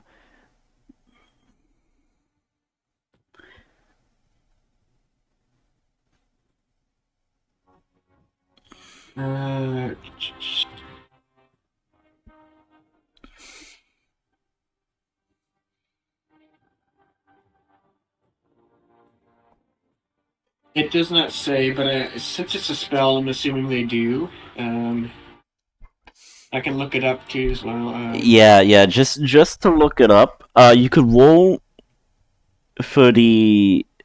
Okay, none of the attacks would hit the creature. Isn't it flanking it because Vortis? If you moved your objects at the bottom of the steps behind this entity, because Ortiz is technically not within 5 feet of it. Ortiz has not even seen this creature yet. Yeah, okay.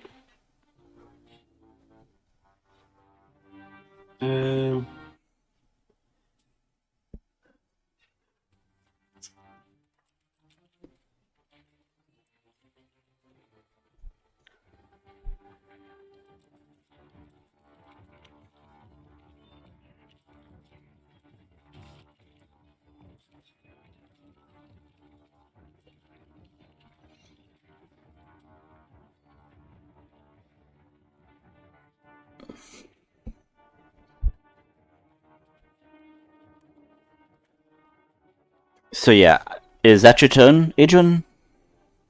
Adrian will head down and guard the secret entrance then. Okay, how are you going to get down? Because you are on top of the rampart at this point.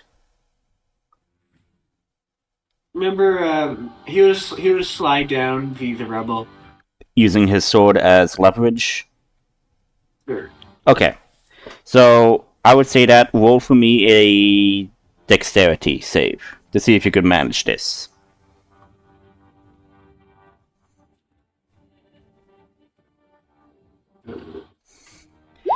15. Okay, you slide down quite easily. I'm looking, but I can't seem to find anything about it. Pull up the spell's effect. Can you pull up the spell description? I should say in the description whether they use magical damage or not. It doesn't say anything about it. Because since it's just regular...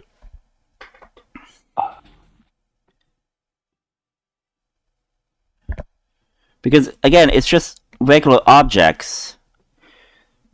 10 non-magical objects within range that are not being worn or carried. Medium targets count as 2, huge targets, blah blah. Okay, each target animates and becomes a creature under your control until the spell ends or until command the creature... What action? The top thing that I looked up, the top answer that I looked up online for does animate objects do magical damage. It says it does do magical damage. Okay. Because you are using magic to manipulate them, and the magic could transfer over. Okay. I just want to make sure that it counts. So, thank you. So, you are basically at the secret entrance. So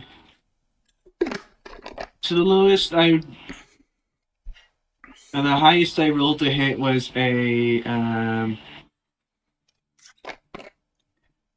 22. So 22 hits. Like I said, Ortiz does not see this creature, so you don't get advantage. So the 22. Yeah, I didn't roll for advantage. 22. Yes, 22 actually would hit this thing. Then the next one is that was a 23. I mean, next one is a 22, so 2 hits. Yep. Next highest is an 18. Does an 18 hit? Nope. Okay, then only 2 hit. So roll for damage. 2d4.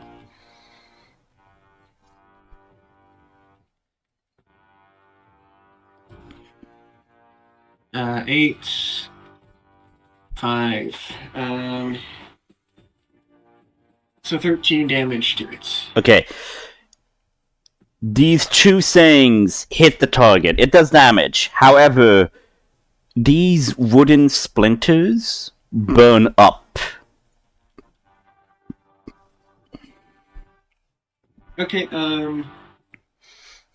how much damage? They have 20 hit points. Each one has 20 hit points. Oh. It takes 1d6 fire damage. Okay, so 2 are now... I'll write that down somewhere.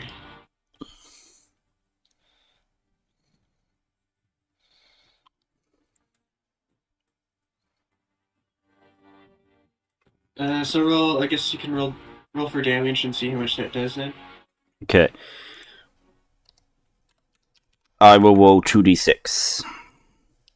So 1 and 4 fire damage. Okay. One has taken 1 damage.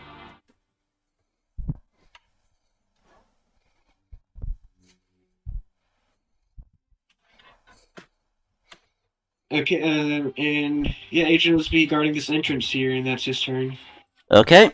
Ortiz. He'll hold his action if he sees an enemy.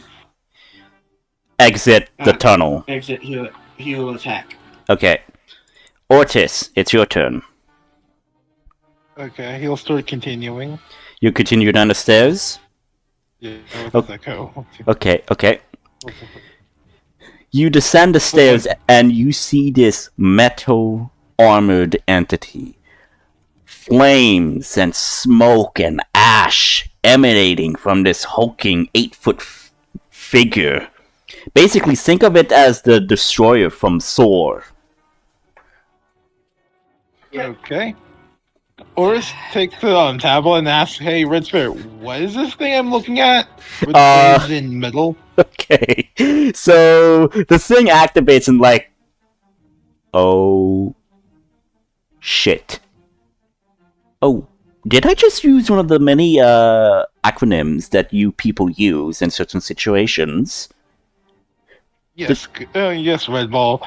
Now tell me, what am I dealing with? Any advantage, anything at all? You guys can tell me how to deal with this thing? Sadly, I do not know anything about this. This could possibly be one of the experimentations that the ancient civilization did.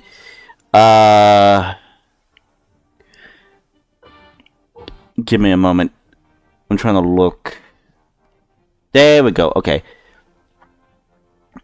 These could be some remnant of maybe Project Guardian. I do not entirely know, but I don't know anything what this is. It looks like to be a golem of sorts, possibly maybe an iron golem. But however, it is different. It should not be, well, in a sense, fiery like this.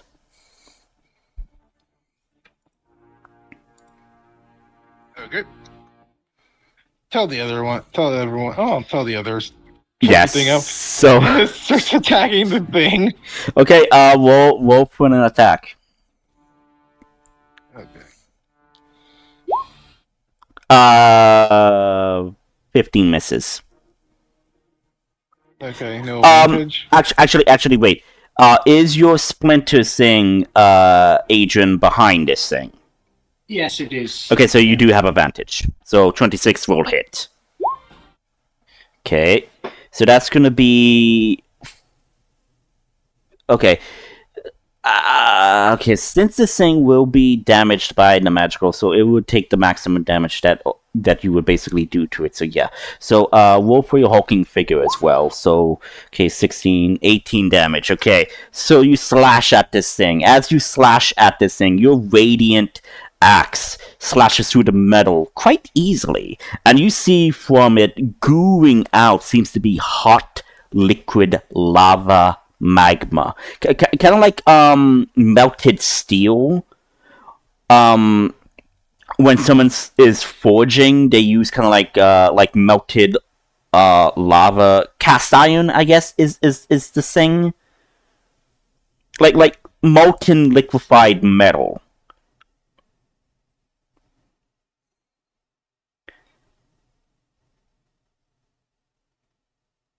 Adrian, are you trying to say something?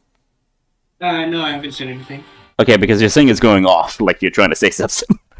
That's weird. Nothing. I don't hear anything going on around me. So. Okay. So basically, that's what happens. Some fiery, molten metal goo that seems to be burning is seeping from its wound.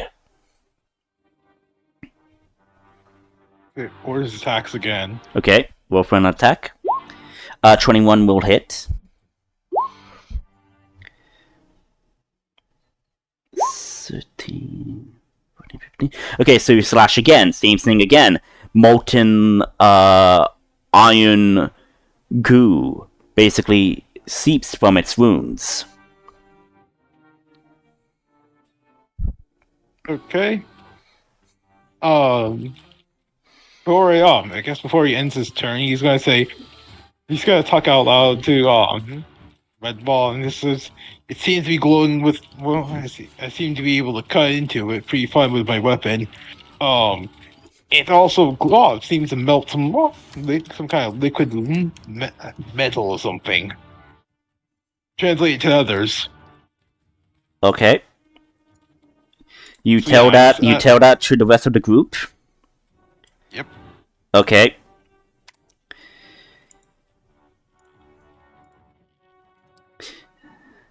Oh, I forgot to mention this. Okay. And since you ended your turn within 5 feet of it, yes? Yeah. Okay.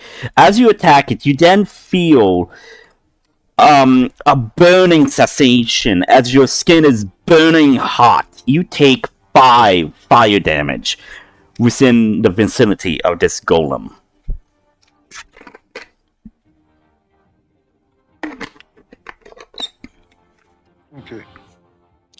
And let me no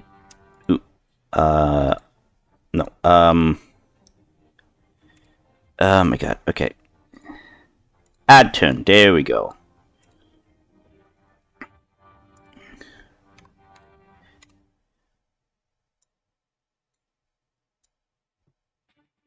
Okay. Nail, your turn. So, you heard over your communication tablet that Ortis is facing what appears to be some fire iron golem entity.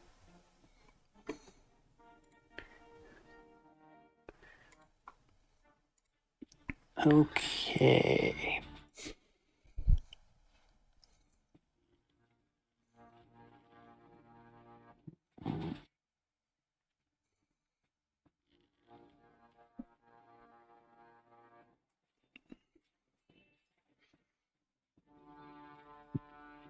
Probably a golem, which is good. Yeah, the pick I used is in the game art.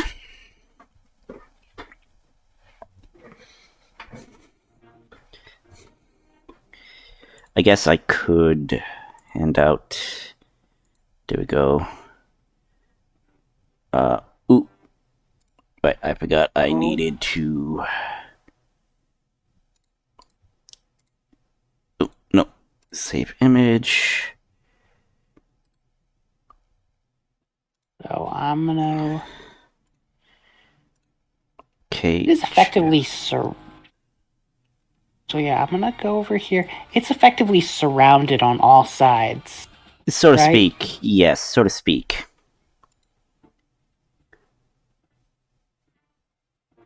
Trying to find what is. Oh, there it is.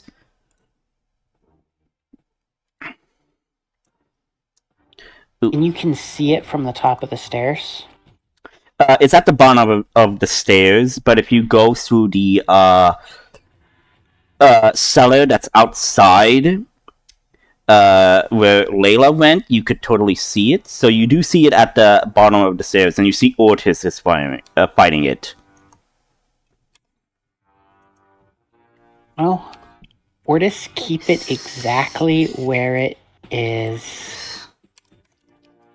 I'm going to cast Cloud of Daggers on its spot, except instead of slashing damage, it is going to be cold damage. Okay.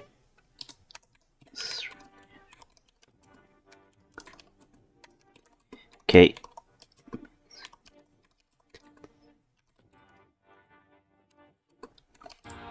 How do you do that? Make it cold damage. I'm a scribe wizard. I have Dragon's Breath as my wizard spell, 2nd level, with Cloud of Daggers. So I can transcribe its damage type to one of the damage types available to Dragon Breath. Okay. Okay. So I have. So now in its space is a... Okay, so I'll just show it to you. So this is what you guys are fighting. Yeah, it's probably some kind of golem or construct, which means I was going to be like, let's use hold person, but all constructs are immune. Okay, It's so paralyzed. Cloud of Daggers, and you're changing the damage type to ice. Cold. Right, cold. Okay, so roll. Oh no, you fill the air with spinning daggers in a cube 5 feet on each side, centered on a point, and you're centering it on the golem? Yeah, it basically fills a square. Okay. Takes 4d4 cold damage. Okay, so yeah. Roll for the damage. I rolled 12. Oh. 12 cold damage. Okay. Let's see if it's vulnerable to cold.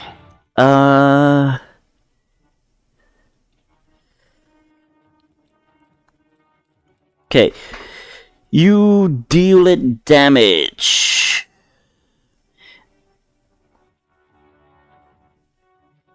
So, it does damage. However, the cold is affecting the heat, but it's not putting it entirely out. It has some effect, but not a strong effect. It doesn't need to have a strong effect, it just needs to have an accumulative effect. Oh, I see what you're doing. Okay, I This get. thing lasts for 10 rounds. I Every see you. turn it's I gonna see take you. damage. I see you. It's yeah. So fire against cold, it would make sense. Yes. So is that your turn?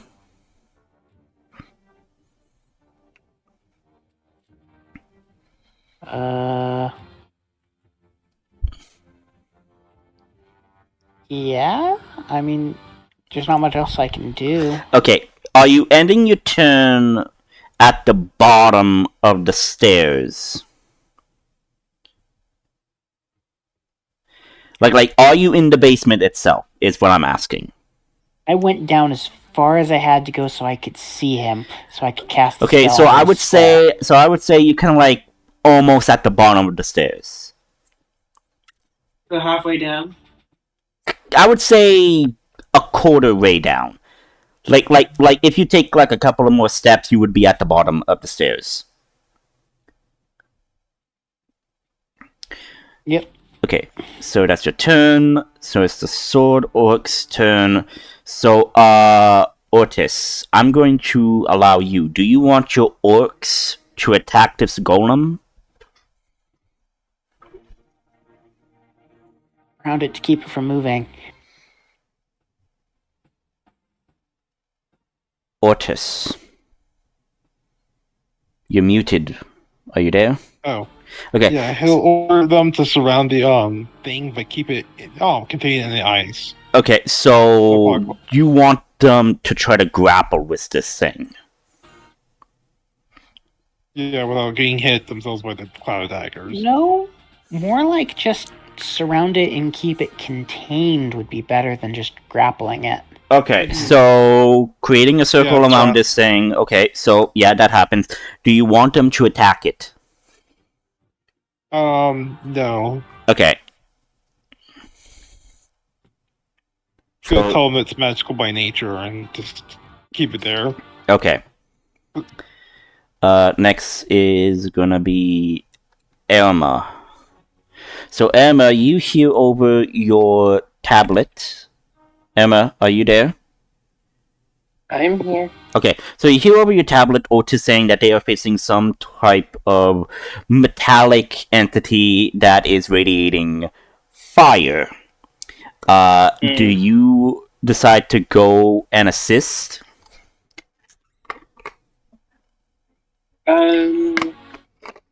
Yes. However, let's see. I have a better way of doing that than normal.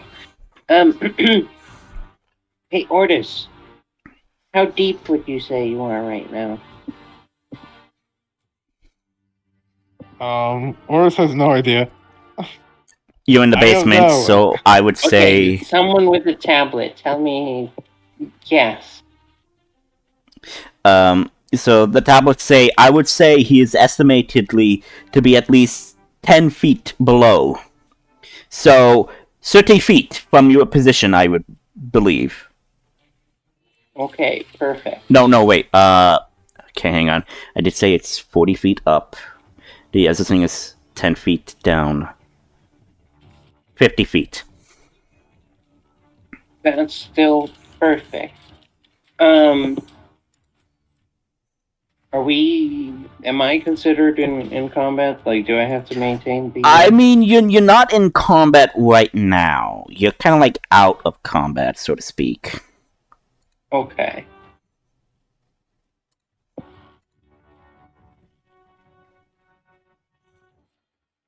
How does this one work? I need to look that up.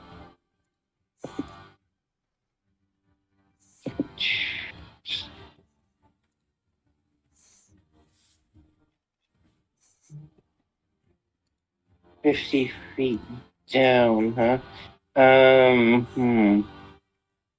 That's not gonna work. I gotta get in the building. So, There's an open door over there. Alrighty. I will go in the open door over there. And I'm now on the first floor, right?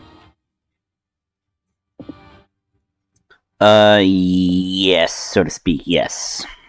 So you do descend, so you do jump down from the 40-foot.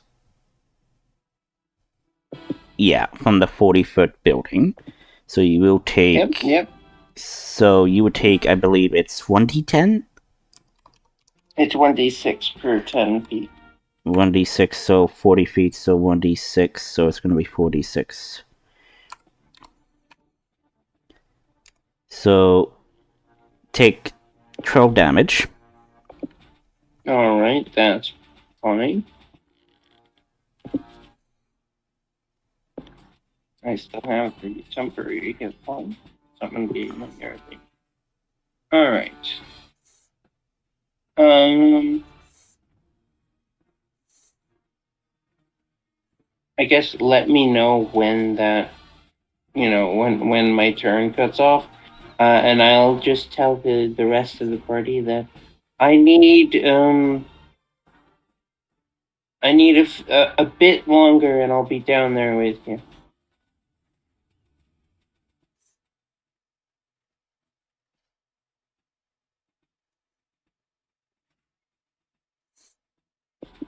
Okay, is that going to be the end of your turn?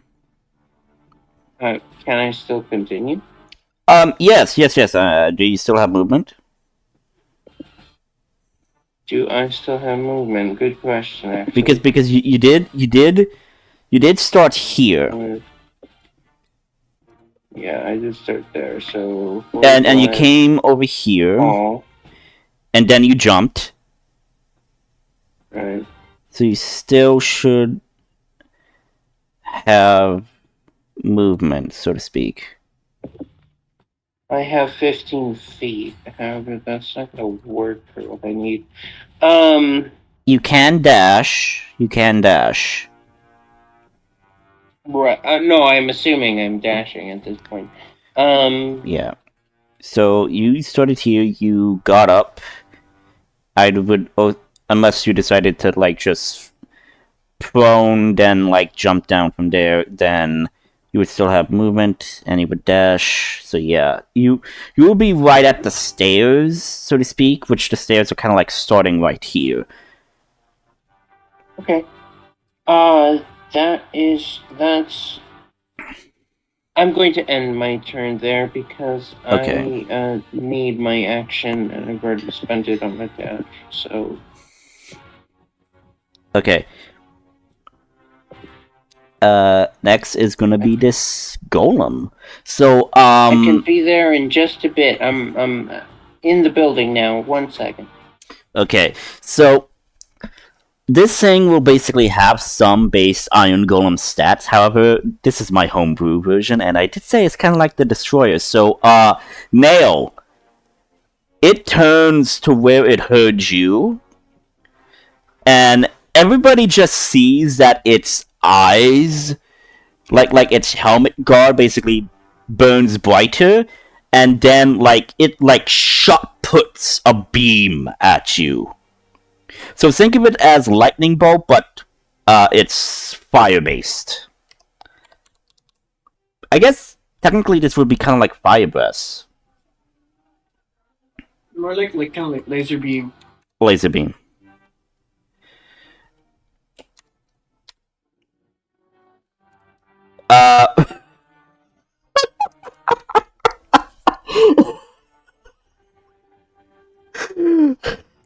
Natural 20 on the damn laser beam attack. Fire shock put energy solar beam, whatever it's called. So this is a ranged attack? It's a range attack because you are technically, I would say, I guess, 15 feet away from it at this point. Do you want me to rain on your parade? Oh, what are you gonna do? He's making a ranged attack in melee range. He has disadvantage. With This- everyone literally surrounding him. This isn't. He's attacking you. He's attacking you. Yes.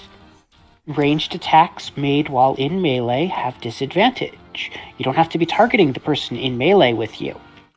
Okay. Let me Are look you that saying up. that Oris helps? Okay. Hang on. Everyone. Range. Oh. D&D range attacks. Making a ranged Range attacks. attack in.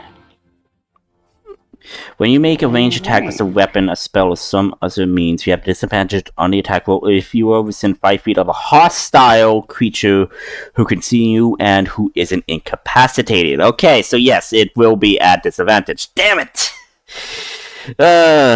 Still. Damn it. This is why spells 12! slingers don't like to be next to things. 12. Wolf doesn't hit me.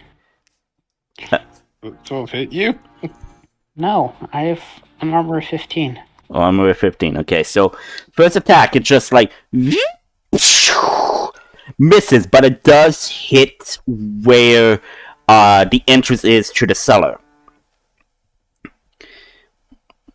And it's then going to take its other attack. Because this is like considered a legendary action, what it did. It's one of its legendary actions. And it's then going to multi-attack. So, you then see it basically protrude from its molten hand a blade made of fire. Like, burning molten fire. And it's going to make an attack roll. An attack on, I would say, yeah, one of your orc troops. And it's going to deal...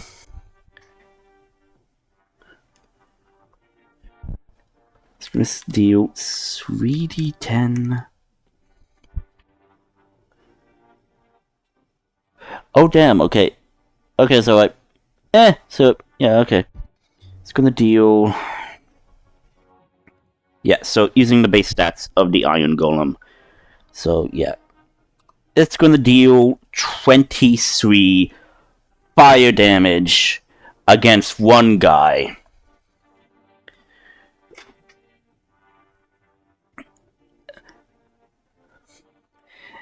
And then it's going to punch another guy with its fist.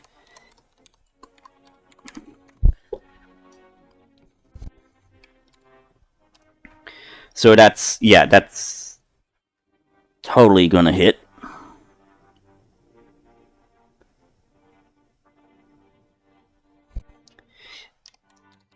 And that's gonna be... For slam, it's gonna be 3d8.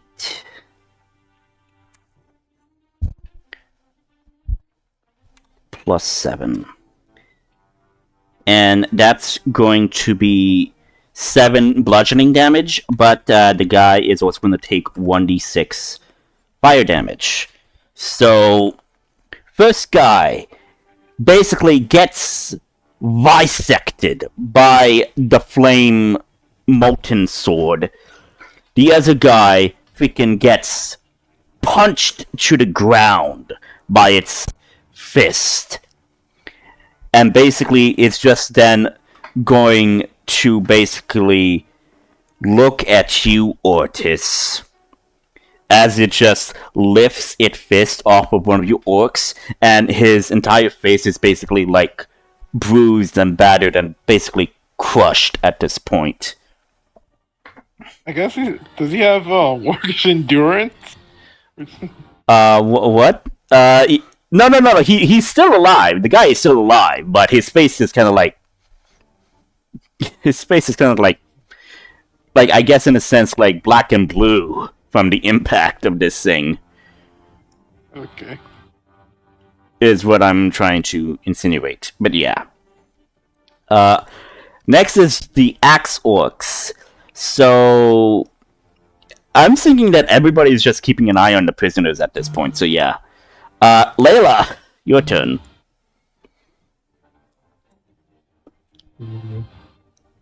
How crowded is it in that basement?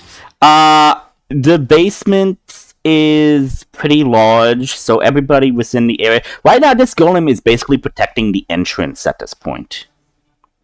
The secret entrance, I mean. So he's completely blocking us from trying to get past him. Yep. But basically, there is enough room for everybody to get into the basement. Too dangerous just to nuke the basement.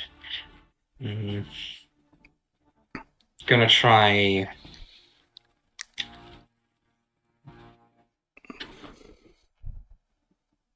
Going to dissonant whispers him. Okay. Not gonna do anything.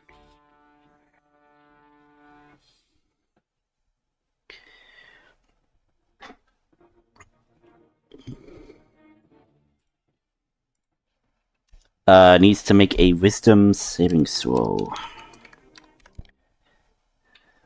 Does it actually work on constructs?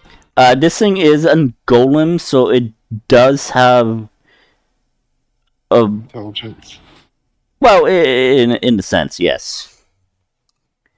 But 15. So the Fails. dissonant whispers happen. So what does this entity sense from your spell? Tons of whispers in its mind. It doesn't know where it's coming from, but it's in its own head. On top of that, dissonant whispers resist. Because this thing basically has intelligence, but it's not in the sense that it could think for itself.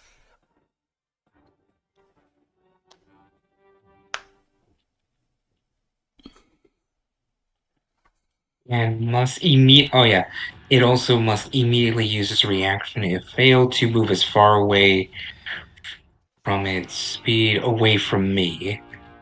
So my question is, are you casting when you're at the top of the stairs, or once you reach the bottom of the stairs? Where Nail is. I have to get to where Nail is, obviously, to see him. Okay, so this entity sees this and basically is going to step away, but it's not going to immediately move away entirely from the entrance of the door.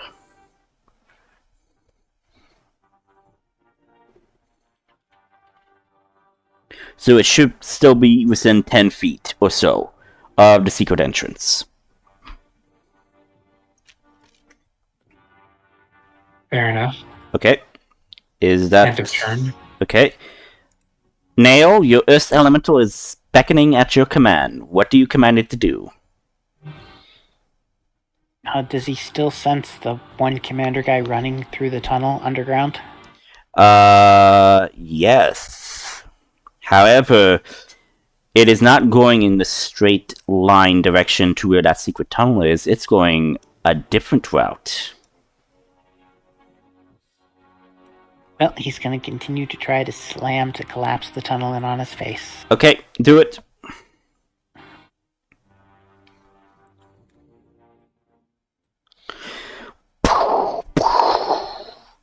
The tunnel that leads directly through here to there, it does collapse. And your golem elemental, oh my god, does sense the individual is buried underneath the rubble, but is still alive. However, the other entity that went the other way is still alive.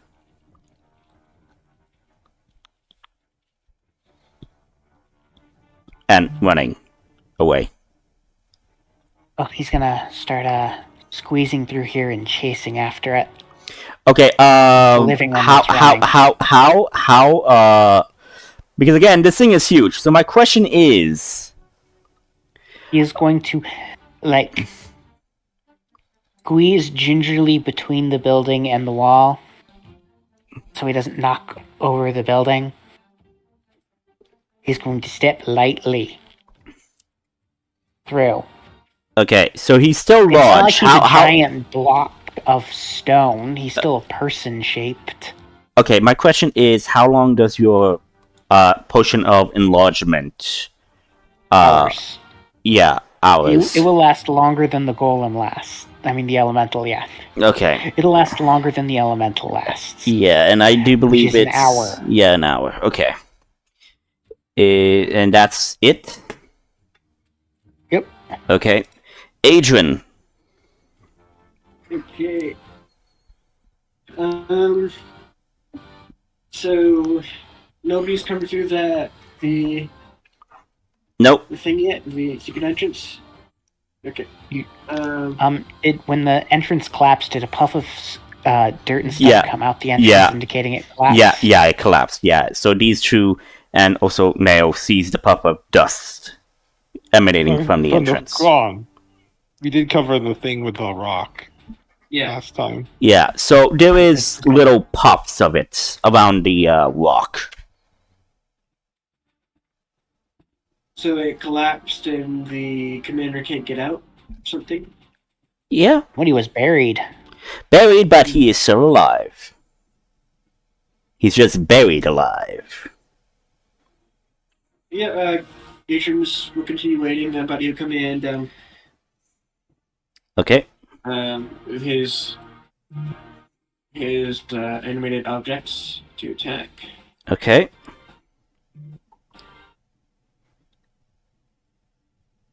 And with advantage. There's a nat 20 there, I see. Yes. Okay, so 16. It has to be above 20. 22, 20. What if it meets 20? If it meets 20, it hits. I just need to step away for a moment. Sure thing. The animated objects add a +8 to hit, right? Yeah. They're tiny or small? They're tiny. Okay, so... yeah, so they add a +8. You need a 12 or better. So, first one misses, second one hits, the third one hits, fourth one hits, the fifth one hits, sixth one misses, seventh one hits, the eighth one hits, the ninth one crits, and the 10th one hit. So you missed 1, 2. Looks like I missed 2. 2. Yeah, you missed 2. So the 8 and the 3 both miss. Mm-hmm. And the 8 and the 6 miss. So I'll roll 9 d4s. And you're going to add 8 times 4 is 32 to that. So yeah, 94 less 32, so 52 damage? Yep.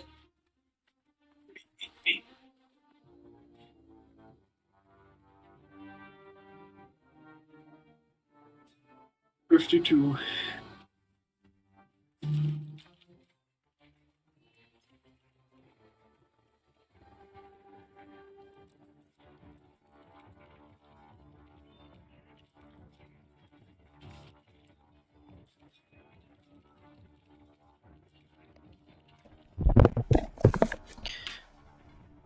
I'm back. So, how much damage? 52. Okay. And does take, and your things take 1d6 damage, so you take a maximum of 6 fire damage. Okay.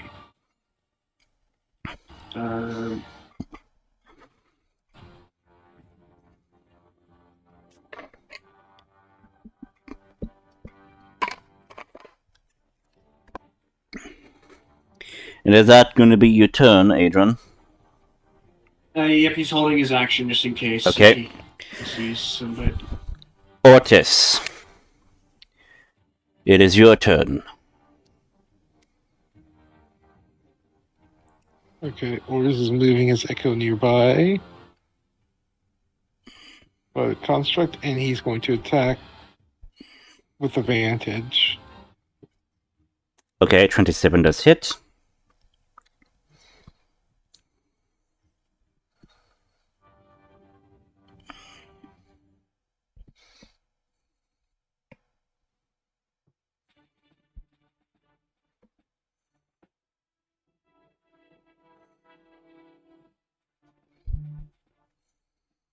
Wait, I rolled two. Yeah, I think if I'm right on the first one, I rolled a check great wildfire style to make sure. Yep, I rolled a 2. I think I rolled a 2 on it. A 2 Second on roll what? The damage dice for the first one. Oh. So 2 plus 5 plus 2. Yeah, so if you are using great weapon fighting,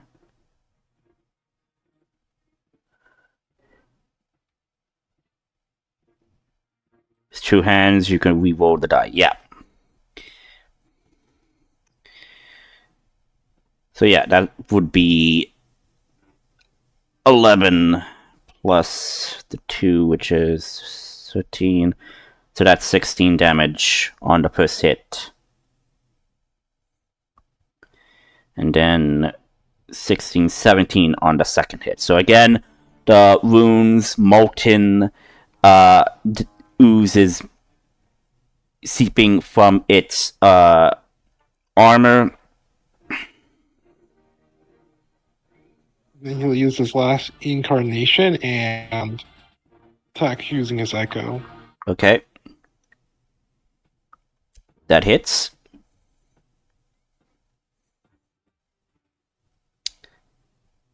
Okay. I don't believe Hulking Figure would work on this with your echo, so that would be 11. Okay. Why we're making up the attack? And do you end your turn? Yeah. Okay. And you and your echo takes 6 fire damage. So your echo is popped at this point. Okay. Next is Nail.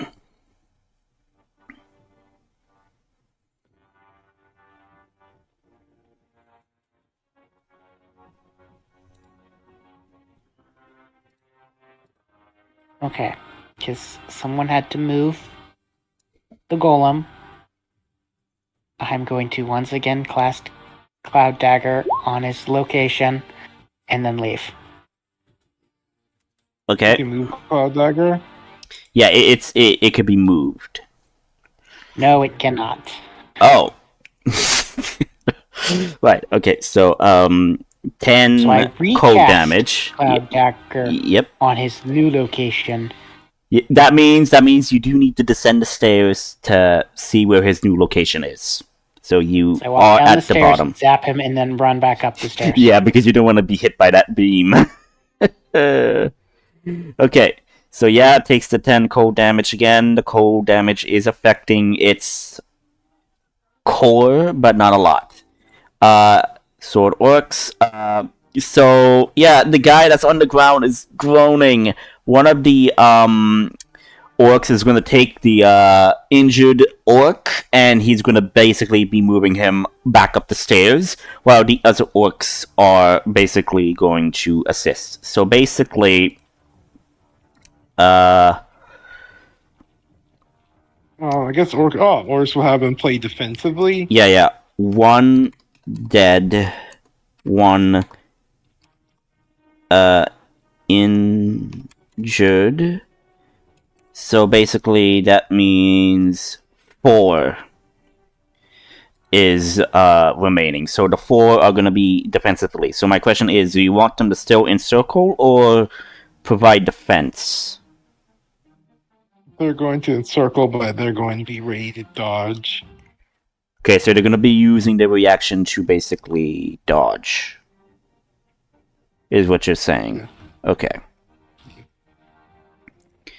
Just because it's taking the dodge action. Yep. Elma, you're up.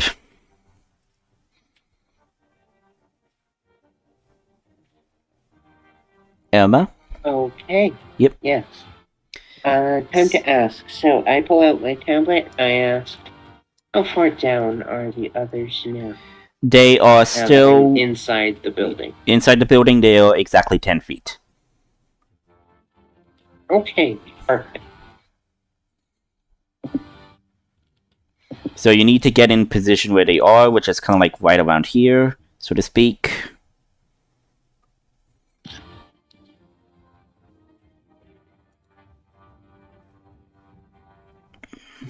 So, like they're on the floor below, right? Yes. Okay, perfect. Time to whip out this fun little thing then.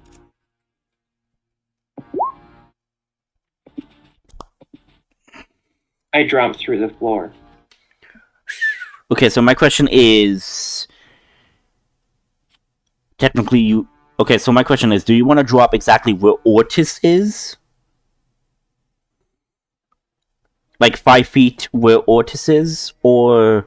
Because again, you can exactly get the direct... So yeah, so you're basically 5 feet behind Ortis right now. And you see this, well, you see this entity.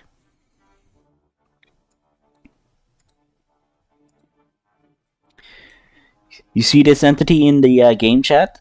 Or I posted in the thing. So you see this mysterious iron golem radiating like fiery volcanic magma from it. Perfect. So,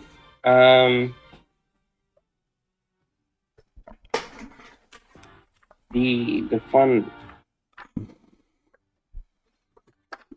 action. So, bonus action, I get to cast this spell ends at the end of the turn. I drop through the floor. I still do have an action. So as I'm falling, pew. Okay. So I would say because of the animated objects, you would have advantage. So the 21 will technically hit. Okay. Take 12 piercing. Okay. Pew! Is this a regular arrow?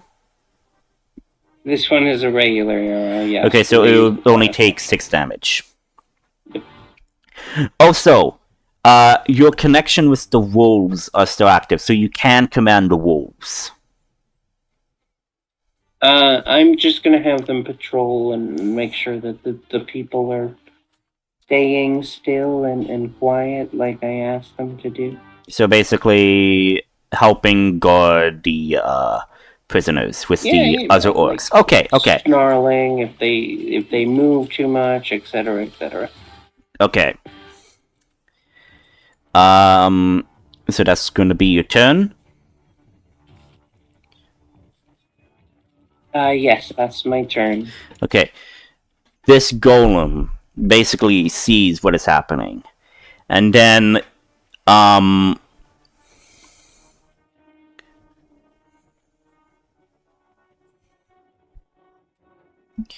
it's going to attack you, Ortis. It's going to attack you with the flaming sword. With the molten flaming sword. 20. Does that hit? Yes, fairly. Yeah, so you're gonna take a full Bronto 3d10 plus 7 pure fire damage as this molten sword blade basically cuts through you. there's a large gash now, and you are in excruciating pain as this molten fire is burning your skin. And it's then going to attack you again with its slam attack, which is its fist. 21. It's And you take, I believe it's 3d8. Yes, 3d8 plus 7. Yes. You take 22 bludgeoning damage, plus 1d6 fire damage because it made physical contact with you, and you are basically like the is it magical damage? it's magical damage technically. The blunt damage or the fire? Oh, the okay, so the bludgeoning is technically okay, the golem's weapon attacks are magical, so the sword is magical, the slam is regular bludgeoning damage, but the fire damage is magical. Okay, because I have resistance against bludgeoning thanks to rage. Okay, so the 22 bludgeoning damage is divided by 2. So 11. So yeah. You up? Yeah, I'm still alive. Okay. And It's not in a good place. yeah, and it's gonna end its turn. Again, the axes, orcs are keeping guard. Layla.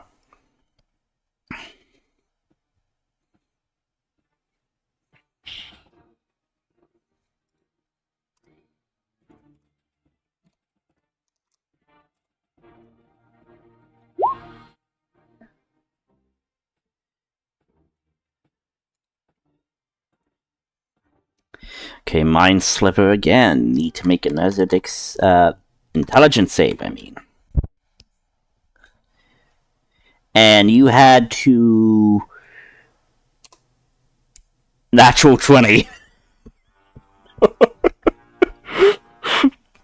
And, okay, hang on. If I recall how legendary actions work is, it could use a reaction, yes?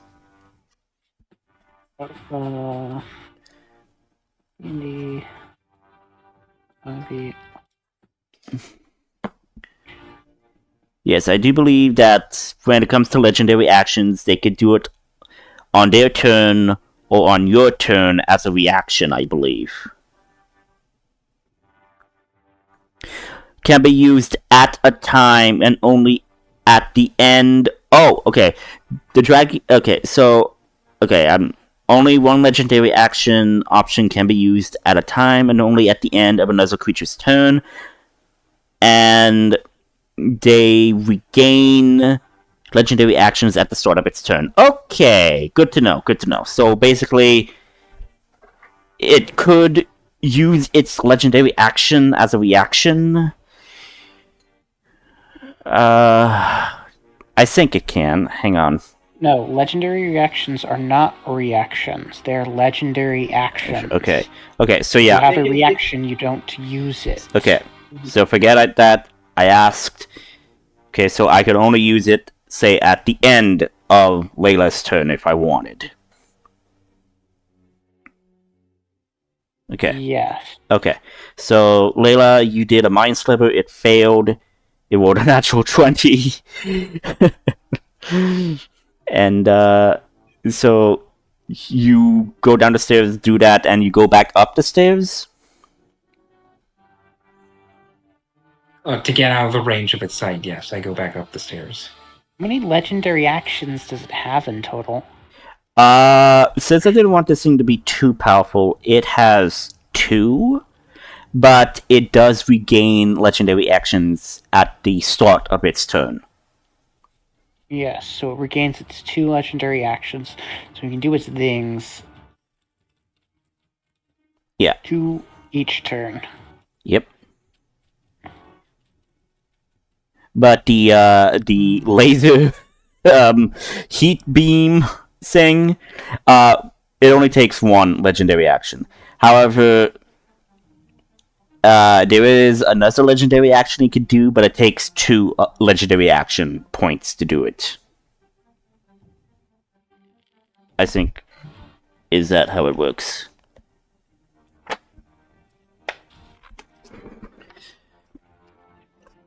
I'm just making sure. Yeah, it does cost 2 actions. Okay, good. So that's the end of your turn. So, what this entity is going to do, since it's the end of your turn, Layla, it's going to spend 2 of its legendary actions, and you see that the joints, basically come together, and you see, like, little, points within its armor basically open up, and you see the flame within this metal shell basically begin to burn up, and everybody needs to make a dexterity saving throw, and the save is an 18. I'm assuming by everyone you mean everyone in the room? Everyone that's within 5 feet of it. Because everyone would be like a son. Yeah. So Advantage, so. yes, you have advantage on dexterity saves, so good for you. I am. I don't have advantage. If I have the advantage. Oh! Okay, do you have advantage on the dexterity save or not? No, what's it if I have any? Yeah, okay. Wrong thing. Okay, I am rolling for your 4 orcs.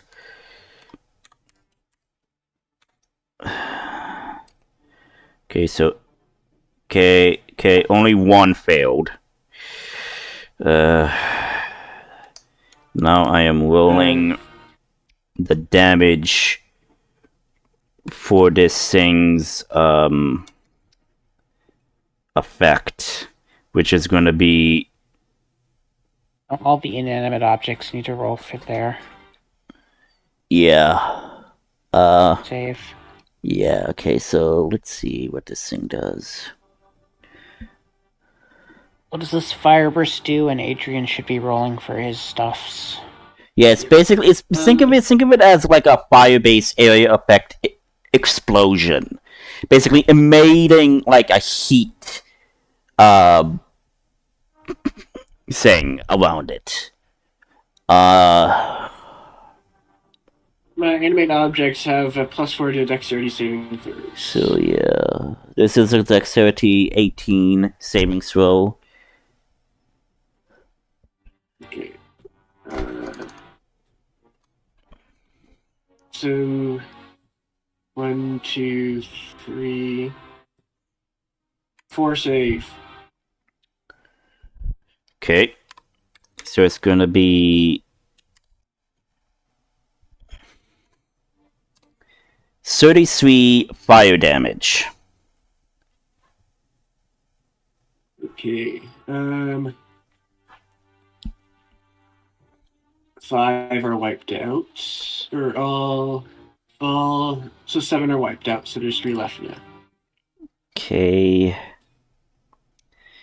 So Ortis, you take 33 fire damage. You still up? Oh! So you're at 1 hit point? Yeah. Oh boy.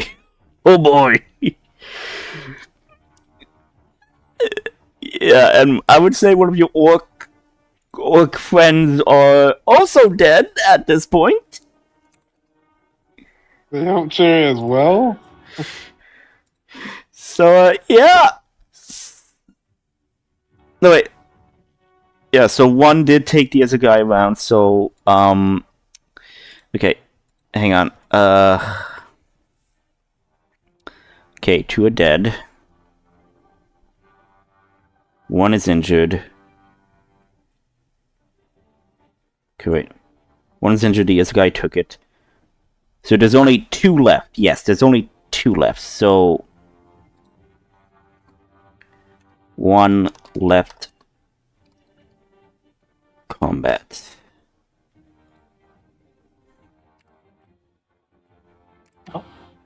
Okay. I would recommend getting out of there and then just using your echo to fight.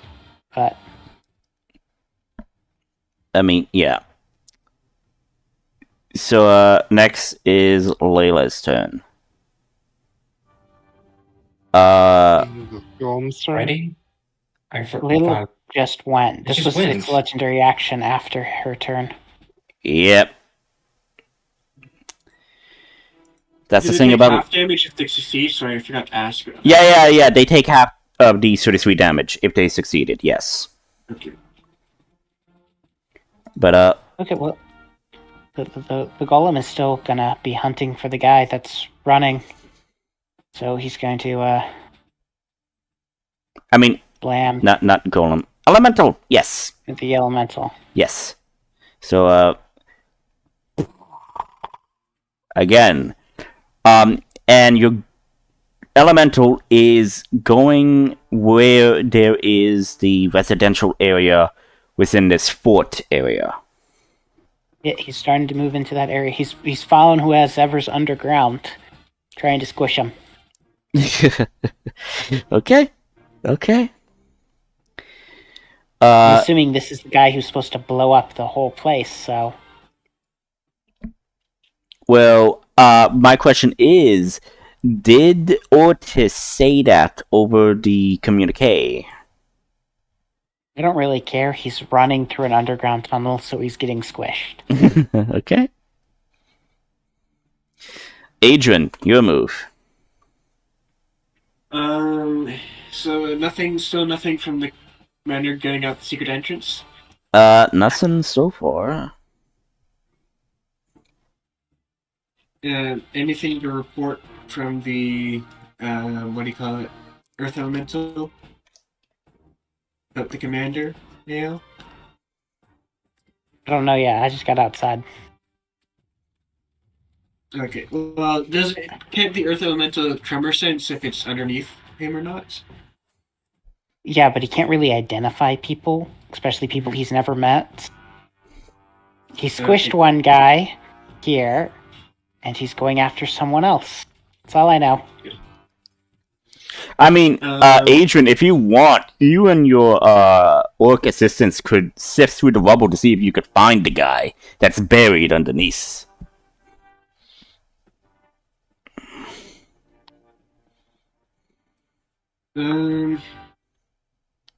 Sure.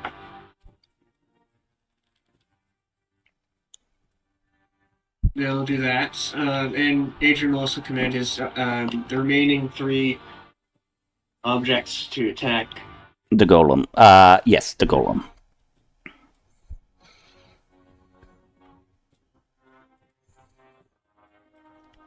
With advantage. 1 hits.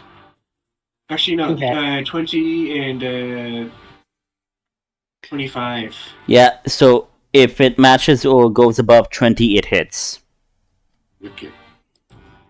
So 2d4. 13 damage. Okay. And you end your turn. Mhm.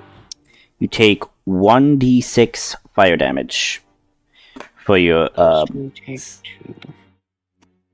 yep, 2 damage. Okay. fire damage. Yep. Mm-hmm.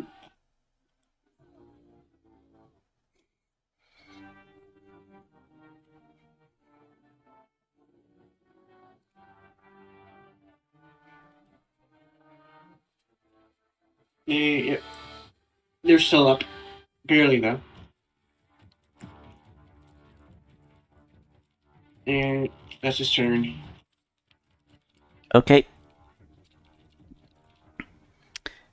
Ortis.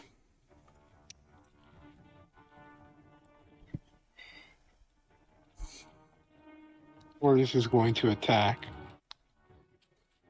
Well, first he's going to use Second Wind. Okay. So D10 plus fighter level. That would be 8. Yes, because you did take 1 level in Barbarian for the rage.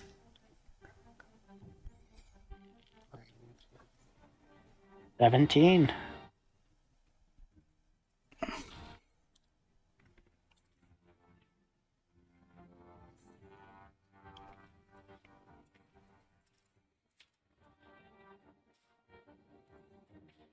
And he is going to attack. Okay. Advantage because I do believe second wind is a bonus action, right? Yes, second one is a bonus action. Okay. Keeping track of that. So 27 does hit.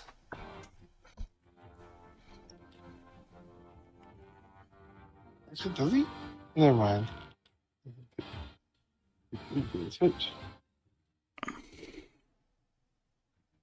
Don't forget hulking figure, so that's 14. Radiant damage. 30 does hit. How the hell did you get a 30? What the hell?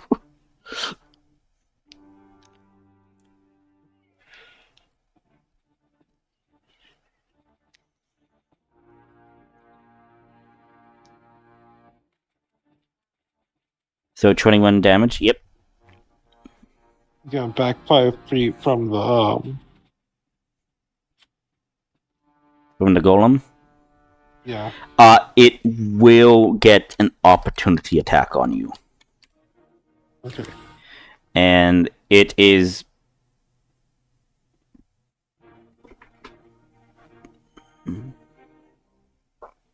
You should have. Okay, hang on.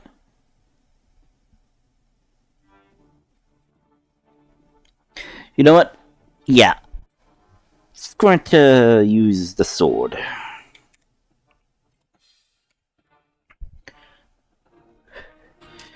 So, 26 will hit.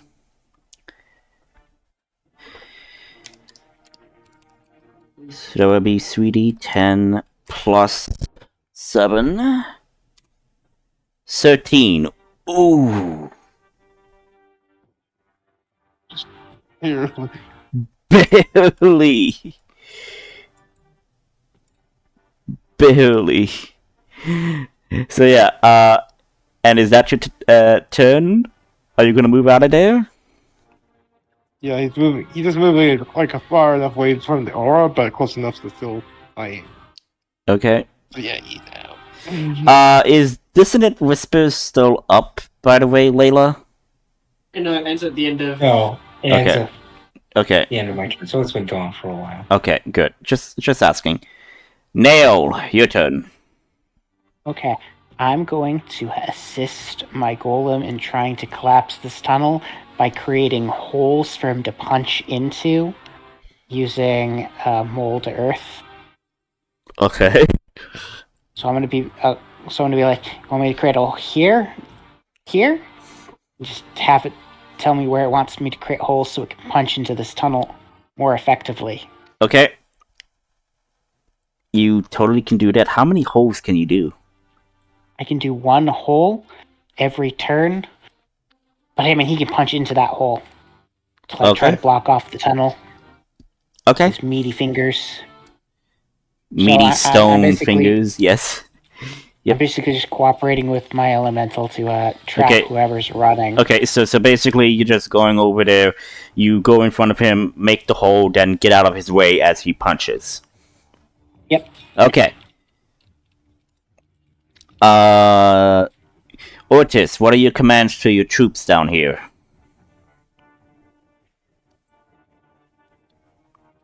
Yeah, or those alive to back off. Okay. So they're going to back off, which... It already did its attack of opportunity as a reaction, right? So I can't attack of opportunity these 2 other individuals. No. Okay. So they back off. Do you tell them to go to the stairs, or... Yeah. Okay, so they are going back up the stairs. Elma.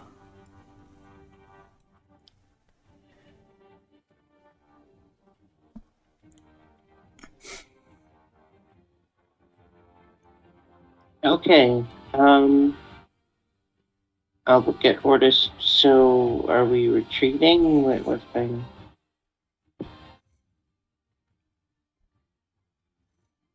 I'm not really feeling good. Me destroy this thing quickly. Okay. I Let me mean, get the prepared. giant earth elemental could help. Sweet. Okay. We'll grab my accents and we'll exit a question. Bonus action. I will, seeing how it basically shrugged off my arrow as I was falling down. I'm gonna use that. And then I'm gonna stab it in the face.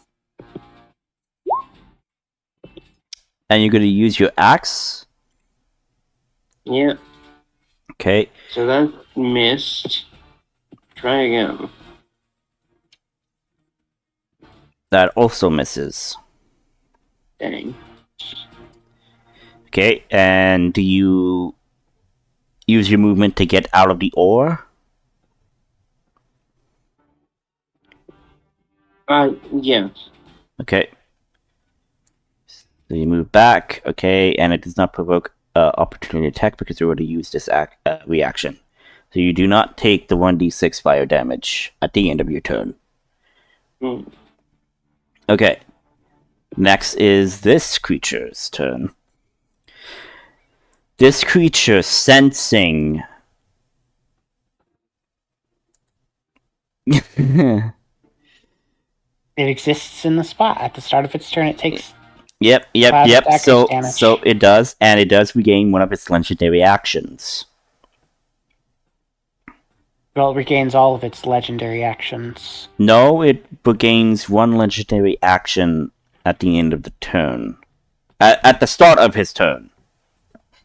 At the start of his turn, he regains all legendary action uses. Oh. So legendary actions. So if you had 4 legendary actions, and you have actions and you have action point. So let's say he had 2 action points, then he could spend them on however many of his legendary actions, just 1 per turn at the end of their turn. Okay, so since he it's spent... a way to prevent boss monsters from getting completely crushed in a 6-on-1 fight, being able to do one thing every 6. So spend 2, it regains 2. Okay, got it. So he has 2 points to use on his 2 legendary actions that we know about, that beam attack and his molten. His molten explosion and his molten breath or whatever. So this golem is just basically looking at you, Ortis, and it looks at you, and seeing that you said we should leave and whatnot, you did verbally say that to Irma, right? I think Irma said we should leave.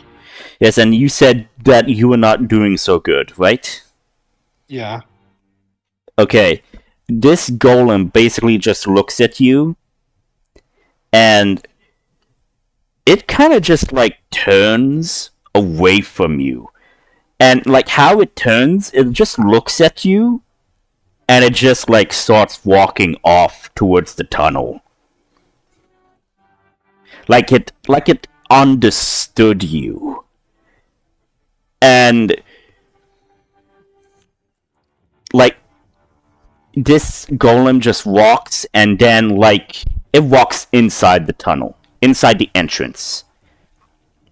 And you see the glow of its flame still, emitting low light within the tunnel.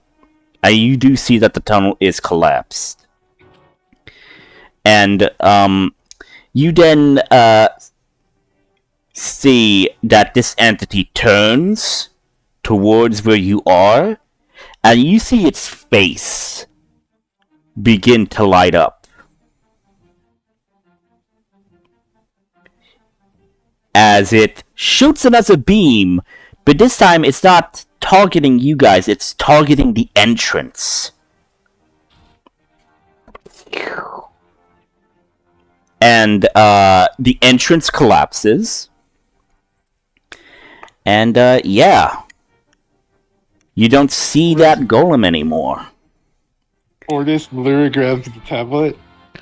Get that golem on. Get your rock elemental as soon as possible. Get the rock elemental to find this creature and collapse it. It's in the tunnels. It just busted through and it just collapsed it. You can use the element. Use your elemental to trap it under there and crush it. Okay, so this is what I ask. Adrian, are you on the other side? Do we know what it is? Why? Okay, so Adrian. It left you alone, right? Yeah, it seemed like you were not worth the effort to kill you. Like, it thought you were weak.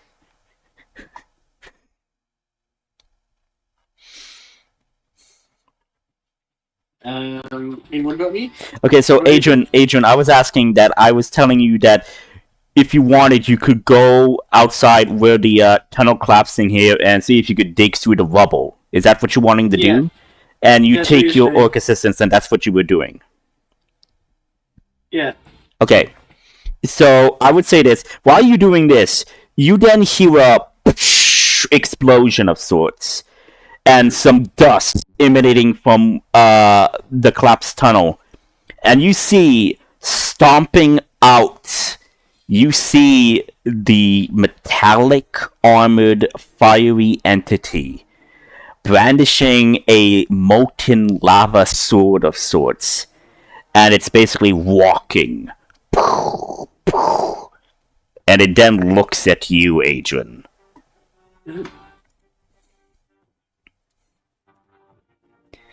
And it then goes to one pieces of the rubble.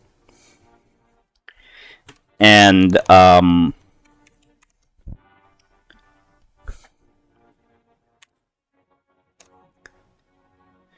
basically starts sifting through the rubble.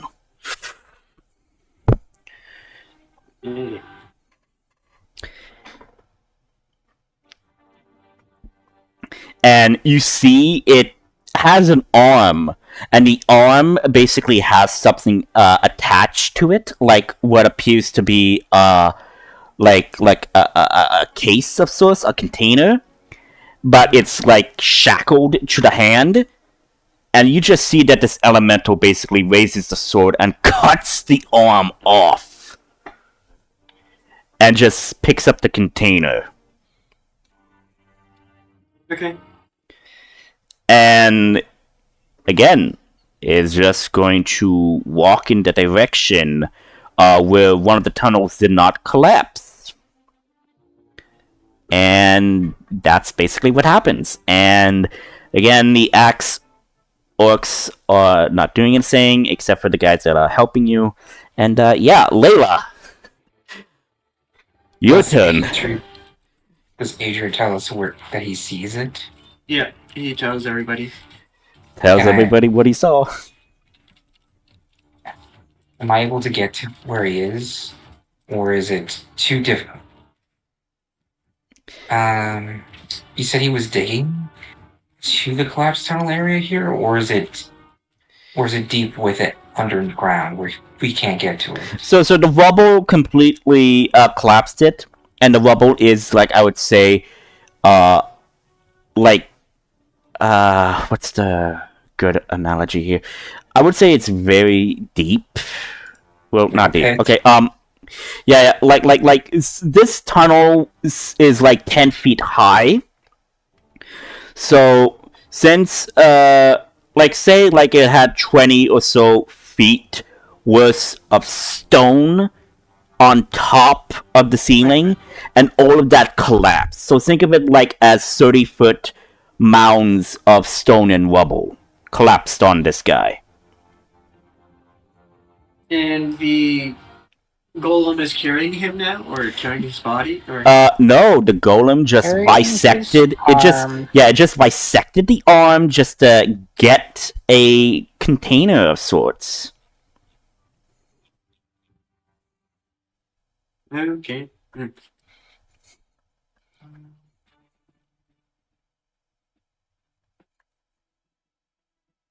So if I was to go away all the way to the surface, would I see these pits? Hey, was that- Or is it? Yeah, you'd be able to see the massive rubble.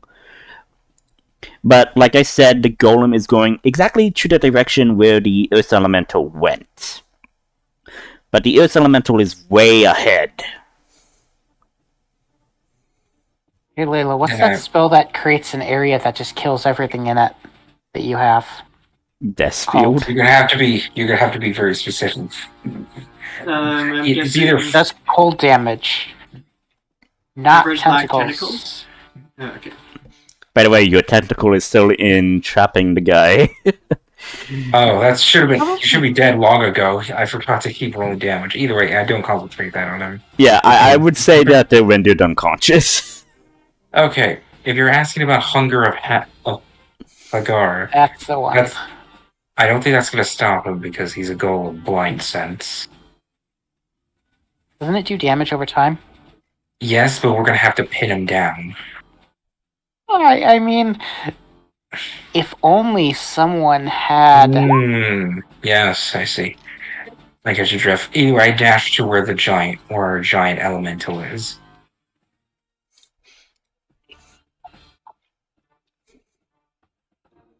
I can chase after him too as well. The golem. So you want to go Okay, after okay. the golem in the underground Yes. tunnels. Wait, is the golem No, heading in a tunnel not in the- the direction? No. Where your elemental is going, yes. Yes, I'm going to where the elemental is. I imagine the elemental is still above. Yeah, the ground, elemental is just above ground. punching punching holes into. He's trying to collapse another set of tunnels. So he's walking towards where I'm collapsing tunnels. So to speak, maybe there are other tunnels that you don't know about. Yeah, well, here's to hoping. The elemental can still sense it, so at least narrows it down.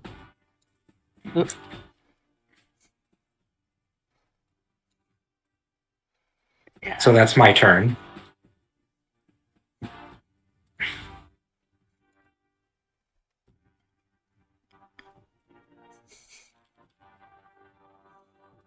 Wall of Force. Okay, so... Okay, my question is... Oh, Wall of Force. Okay, wait. Okay, so this is Layla's turn. So what do you do, Layla? I follow. I go to where Nail is. Nails elemental. How far away is it? I would say... Okay, its speed would not be doubled, right? So its speed... Its speed isn't double. It's moving at 30 feet.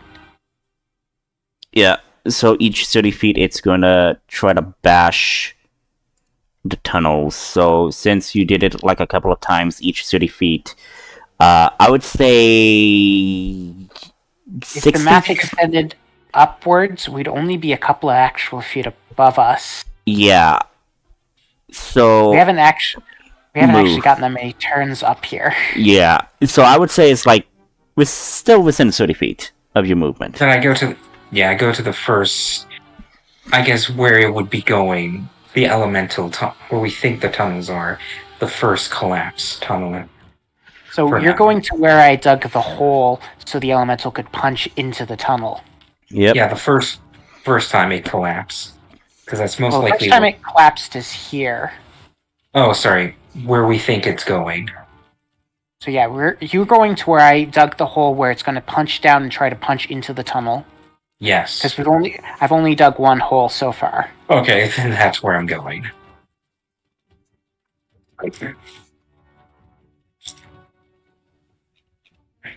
Yeah, this will be the third time we've punched into the ground, I do believe.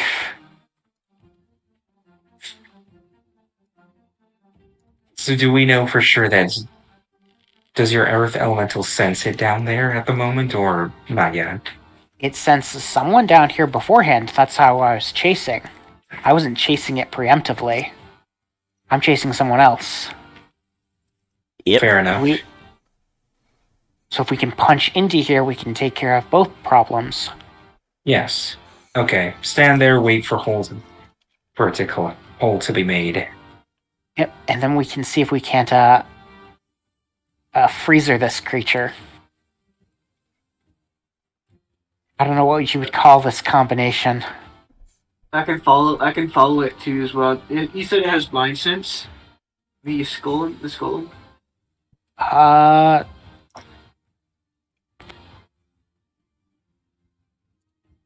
No, probably not.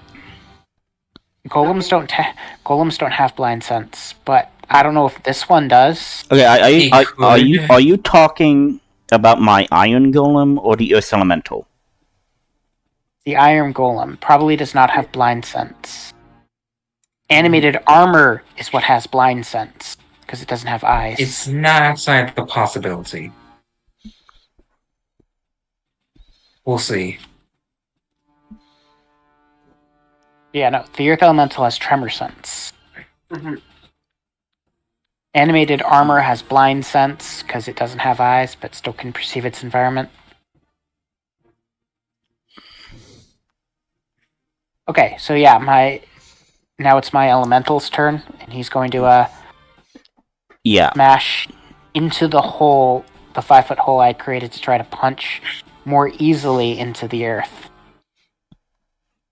Okay, and your golem, elemental. Oh my god, your elemental's fist pierces the ground. However, it does not exactly cause a collapse, but it does punches through the hole. But it does cause premature cracks and some collapse, but not enough to completely collapse the tunnel. Did it punch into the tunnel? Yes, it punched into the tunnel directly. Okay, so is the guy coming up to the hole we just created, the one we were chasing, or is he already past it? He was dashing, so he was like dashing, so he's basically 60 feet away from you guys right now. Okay. But the iron golem is approaching. Okay. Well, if we can see down into the tunnel, we can prepare our spells to trap him. So I'll just have to wait for the earth elemental to say when he's getting ready to come this direction. Okay. So, yeah, basically the rest of his turn is he's going to be telling me when. Okay. Adrian, your move.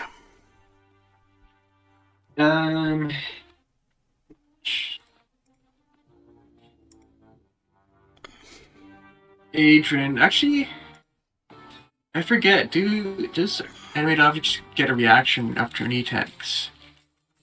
I forgot to ask about that. They don't look like they get reactions.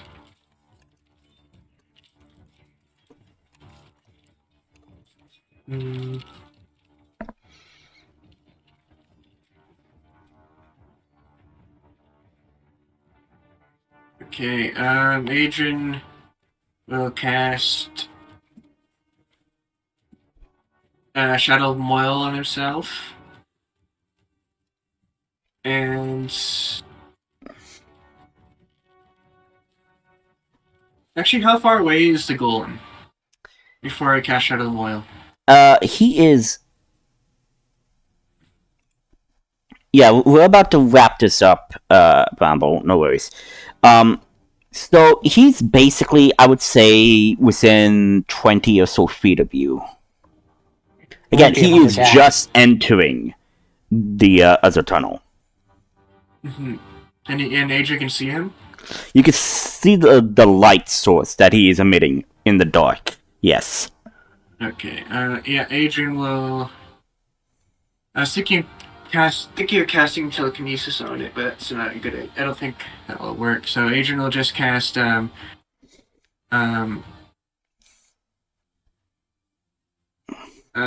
Moil on herself, and then use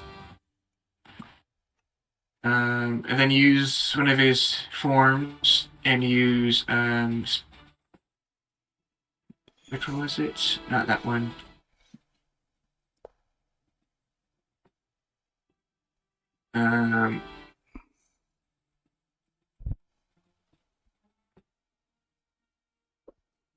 Where did it go? The one that allows him to cast Misty Step. You'll cast that one as bonus action. I believe that Shiro form. is yeah. Shiro form. Yeah. It's where is it? Yeah, it's Shiro form. Yeah. Is he able to enter the Tunnel? the passageway? Yes, that passageway is not collapsed. He will enter and run at the. We take out a shield too as well, and attack the. Yeah. The thing is just walking. He's not running. He's just walking. Yeah. And you attack. You used your action to cast Shadow. Oh wait, yeah, that's what I meant. Yeah, I forgot. Never mind. He'll stand there. He'll move up. You move up right behind him so he can get the attack of opportunity when he walks away. Sure. Yeah. He'll do that with holding his shield up. Okay. Otis, your turn.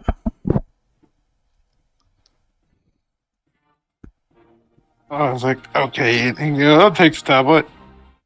Now I'm going to head to you. I don't suppose you have anything to heal me. I do not. Where are we heading to? I'm assuming me, and yes. I can heal you, boo-boos. After we trap this creature in a freezer of death. I'm heading towards you. I'm pretty sure this is like the most Towards the badass dash action. freezer. So yeah, he's dashing and he's heading towards Nail. 4d6 every round for 10 rounds.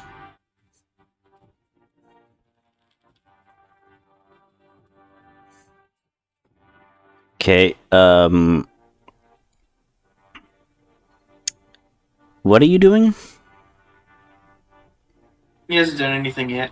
Oh, so Otis, you move where Nail is, yes? Yeah, he's dashing towards Nail. Okay, so then Nail, it is your turn. Okay. I'm gonna go up to the hole. So I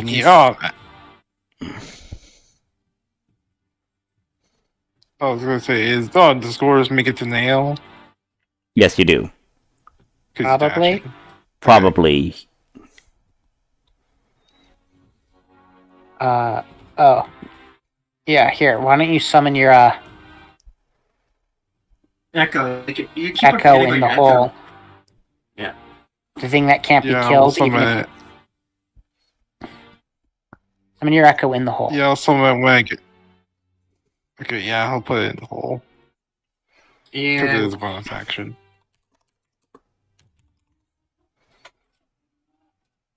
Enough? Okay. I'm going to go up to the hole so I can see down it and prepare to cast Wall of Force when a Earth Elemental tells Layla to cast her spell, and she finishes that.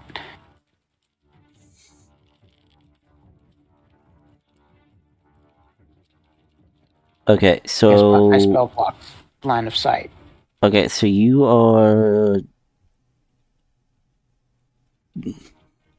I'm wherever this hole is, which is like somewhere way up here. yeah. North of us. Yeah, okay. And the Echo is inside the hole, and you are preparing a spell along with Layla to do what? Layla casts her. So I'm gonna cast Wall of Force when she casts Hunger of Hodor. Hadar. However you want to say it. Hadar. Hadar. So yeah. So I will cast Wall of Force, trapping whatever's in the Hunger of Hodar area while she casts the Hunger spell, basically at the same time. So we're going to create a freezer. An acidic freezer. When the Earth Elemental tells us the guy walked past the hole.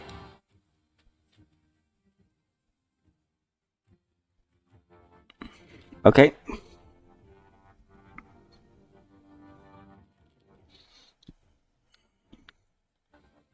So yeah, it'll be the acidic freezer of death for 10 rounds. Okay, so that's your turn. Yes. Okay. Emma, what do you want to do?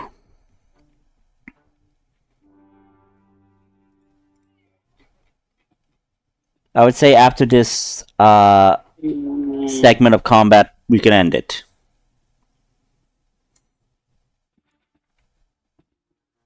Yeah. Okay.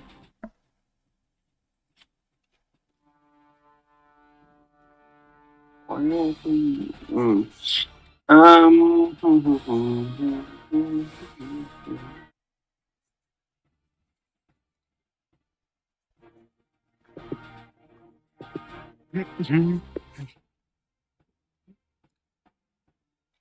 Are we... Have we successfully managed to stop this golem? Not yet. Yeah. Okay. They have a plan to do it.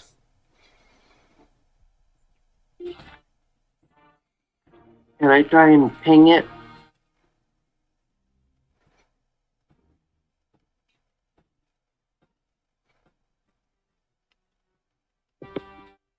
I'm gonna try and ping it and get its attention. Well, you're in a basement and it's past 2 collapsed tunnels. Yep. Oh, really? It cannot be possible for you to hit it. Yeah, it's somewhere like around here, outside, underground.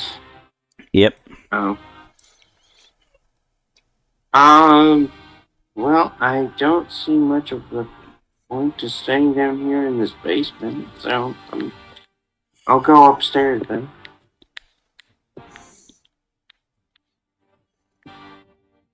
Maybe outside.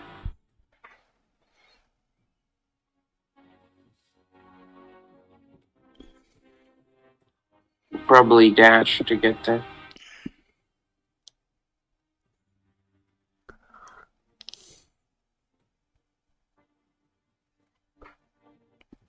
Okay. Yeah. That's your turn, Emma? Yep. Okay. Golem's turn.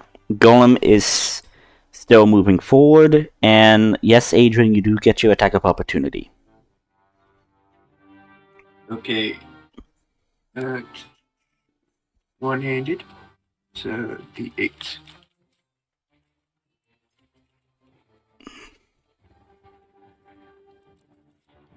Uh, 22 to hit. That does hit. Okay.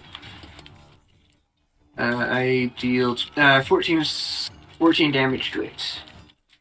You slash at its back, and then it stops moving. That Slowly turns its head D4 towards necrotic you. damage. The 2d4 necrotic damage. Or is that You once? mean the 2d8s? The Yes, if it hits Shiro me. forms added necrotic damage. Oh yeah, I forgot that I did extra d6. Yeah, it adds that extra d6. So 20 damage total. So yeah, so then like slowly turns towards you. Like it slowly just turns its head towards you, then turns back, and just moves forward until it reaches what looks like to be a door, and just slashes it open, and goes inside. Okay. So it is not coming fully this way, is it? It is not.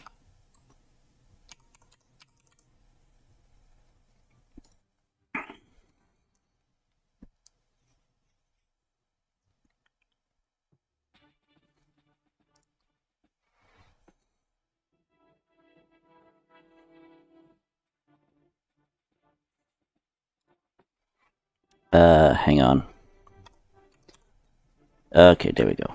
I was looking something up.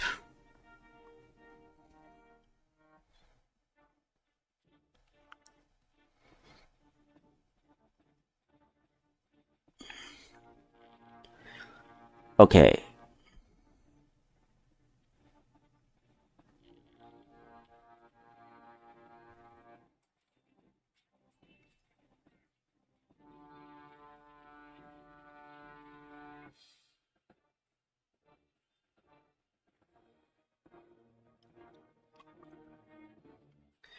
Okay.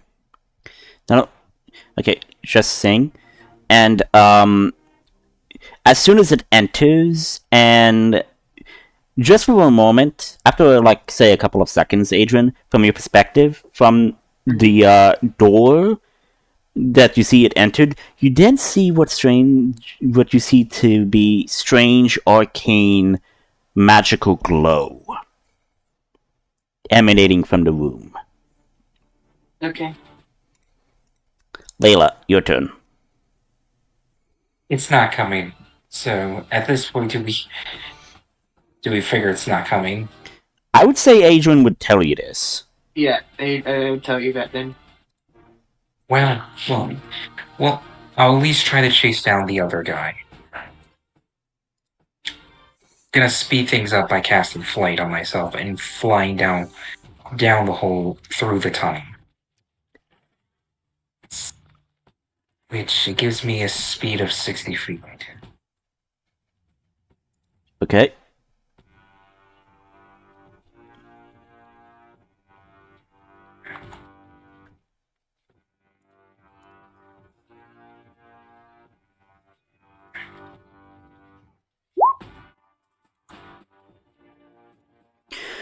Okay, so you have a flying speed of 60 feet. So, yeah, you'll practically be able to catch up to this guy. Mm-hmm. What does he look like? Or is he still a little too far away? You see the individual. Well, actually, no, you should be right up to this guy. You see him, and he appears to be dressed like a important delegate, wearing fancy-ish clothes of nobility, and he is just running, and he seems to be carrying something in his arm that is handcuffed.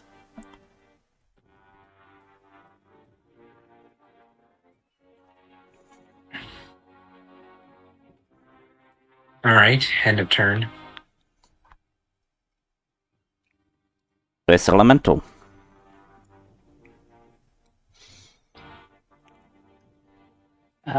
I'm gonna have the earth elemental. I don't want to smash tunnels with our people in it. I'm gonna have him assist me in going down the hole. Okay. With its stone hand, it gently eases you into the hole.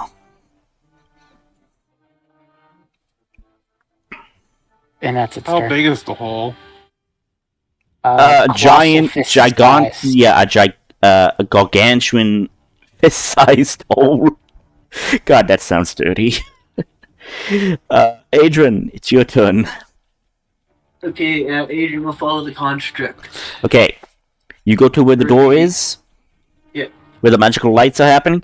As you see what appears to be a magic circle that is emitting light. However, you then deduce that this is a teleportation circle, as you then see a portal open, and this entity starts to walk through it. It looks at you, and before it leaves, it throws onto the ground something to you, towards your feet, as it then steps forth through the portal. Can I get off a spell before it steps through then? Sure, go ahead. Okay, I'm going to cast Lightning Lure.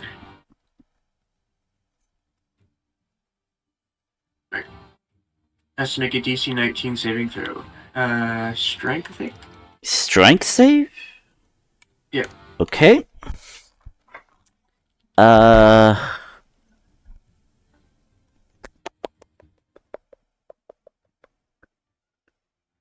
Okay. And what does this do exactly? Lightning lure? On a It stress pulls saving it throw or to- be pulled? Yep. Pulled. Okay. Ooh. 14. It fails, so it's pulled 10 feet to me, and it takes 14 lightning damage. Okay. As you pull it, it was semi through the portal. You notice that when you pull it through, it's no longer holding the container. Mm-hmm. And then you then see that the portal closes.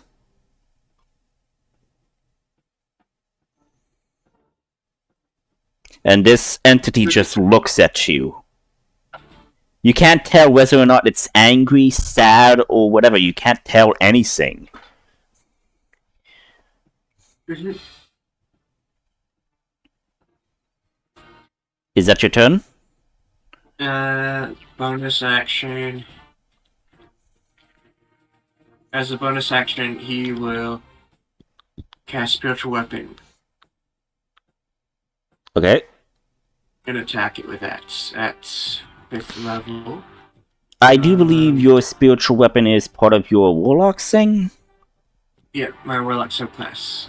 Okay. I don't think a 16 hits. Nope. Okay. And I do believe you're not within 5 feet of it, correct? Yeah, I'm within 5 feet of it now. Oh, you within 5 feet of it? Yeah, because I pulled it closer to me. So you take 3 fire damage as the heat is radiating off this golem. Okay. That tickles. And you need to make a concentration check. Yes, yes you do. Okay. You save. Okay. Ortis, this is going to be your turn, and then we're going to end the session there. Gonna use adrenaline rush. Let's see, you can make that.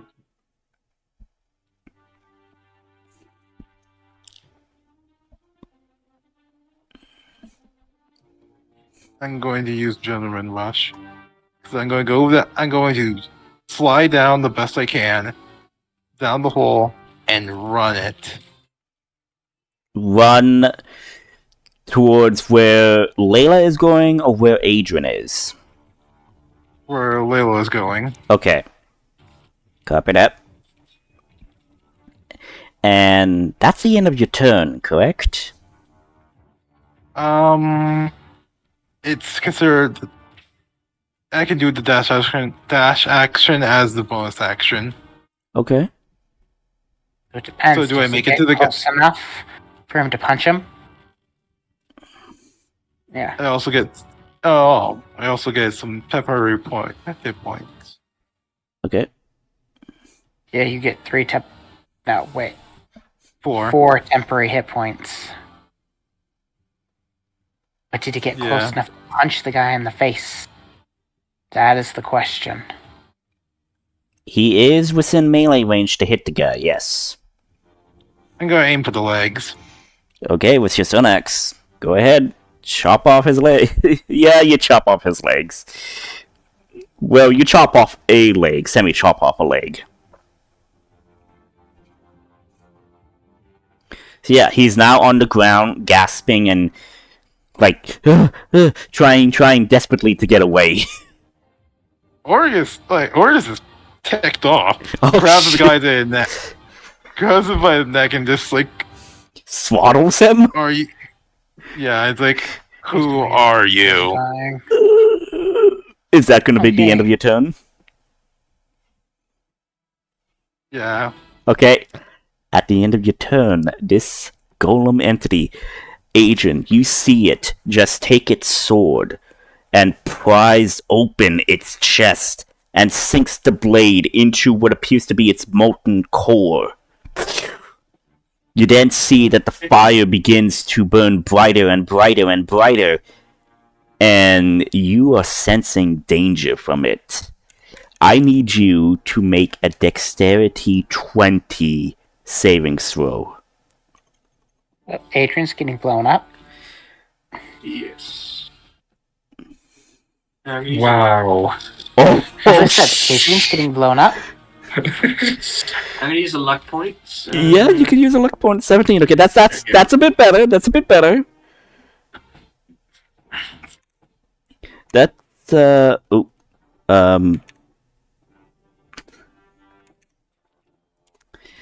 61 fire damage. Okay. And the entire room explodes. And so everybody visibly hears this arcane explosion. And those within the tunnel, you immediately feel a very strong burst of heat emanating from within the tunnel as it like rushes through. Adrian, are you still alive? Yep. Okay, good. It half it. He took no damage during that whole battle, so he's. Yeah, you take the Yeah, full that's the first 60. Yeah. And the only thing remaining of this golem is its helmet, along with what it threw to the ground. You look at what it threw to the ground, and you see what appears to be an amulet of sorts. And, yeah. That's where we're gonna end the session. Sounds good. So... Okay. He's at half hit points, and even if it did bring him down to 1 hit point, or even if it did kill him, he has Death Ward on himself, so yeah. he'd be still good. So, no one levels up, because I say you guys are at a good, stable level for most of the encounters that I think you could handle, what I'm going to throw with you during this arc, so to speak. I hope you enjoyed the entity that I threw at you. I really went full-on destroyer mode with this thing. I was wanting to do something terrifying. I'm glad you guys liked it. Yeah, it was fun. It was fun. Just wait until I fight it out in an open area where everyone is not surrounding it. True. Maybe this is the only type, or maybe there's more. Who knows? So We have a new combination spell to try. yes, you have more combinations to do. But the one thing is, you now need to figure out what was so important that it was willing to cut off one of its allies' arms to get this container. What is possibly within the container? Who knows? Oh, we do have that one guy who was running with his container. True. Yes. Or I mean, I'm sure we'll figure it out. Yeah, next session. I hope you guys enjoyed it. I want to try to at least get the game session to end around at least maybe midnight or so. So try to be here around 8:30, 8:45 if you can, so we could at least start the session up that way. Yeah, sorry about that. No, it's fine. Is running slow. It's fine. Just giving me a heads up is good and all, which gives me time to, like, prepare stuff, which I thank you for. So, with that, I wish you all a happy weekend, and I will see you guys 2 weeks from now on the, St. Patrick's Day tomorrow. We don't have to worry about Easter Yeah. next week. Yeah, because, it's going to be the 30th of March, I believe, is when we're going to have our next session. I might not be go up. Oh, that is that Easter, time. actually. Oh, then I guess we could say the Easter weekend we won't have Is the anyone session. doing anything on the 30th for Of Easter? March? The 31st for Easter? 31st. Yeah, I'm doing I- some stuff. I'm doing some stuff with the family. Yeah, I might be doing something too because my aunt from out of province is visiting. Okay. So yeah. Yes. So I guess we could say the I think it's April. Yeah, April 13th would be okay. Yeah. Okay. Okay, That's 4 weeks from now. 4 weeks from now. Yes. Okay. I'll see you guys 4 weeks from now. I hope you enjoy your Easter weekend, and yeah, I wish you all happy Easter. Bye. You guys. Alright.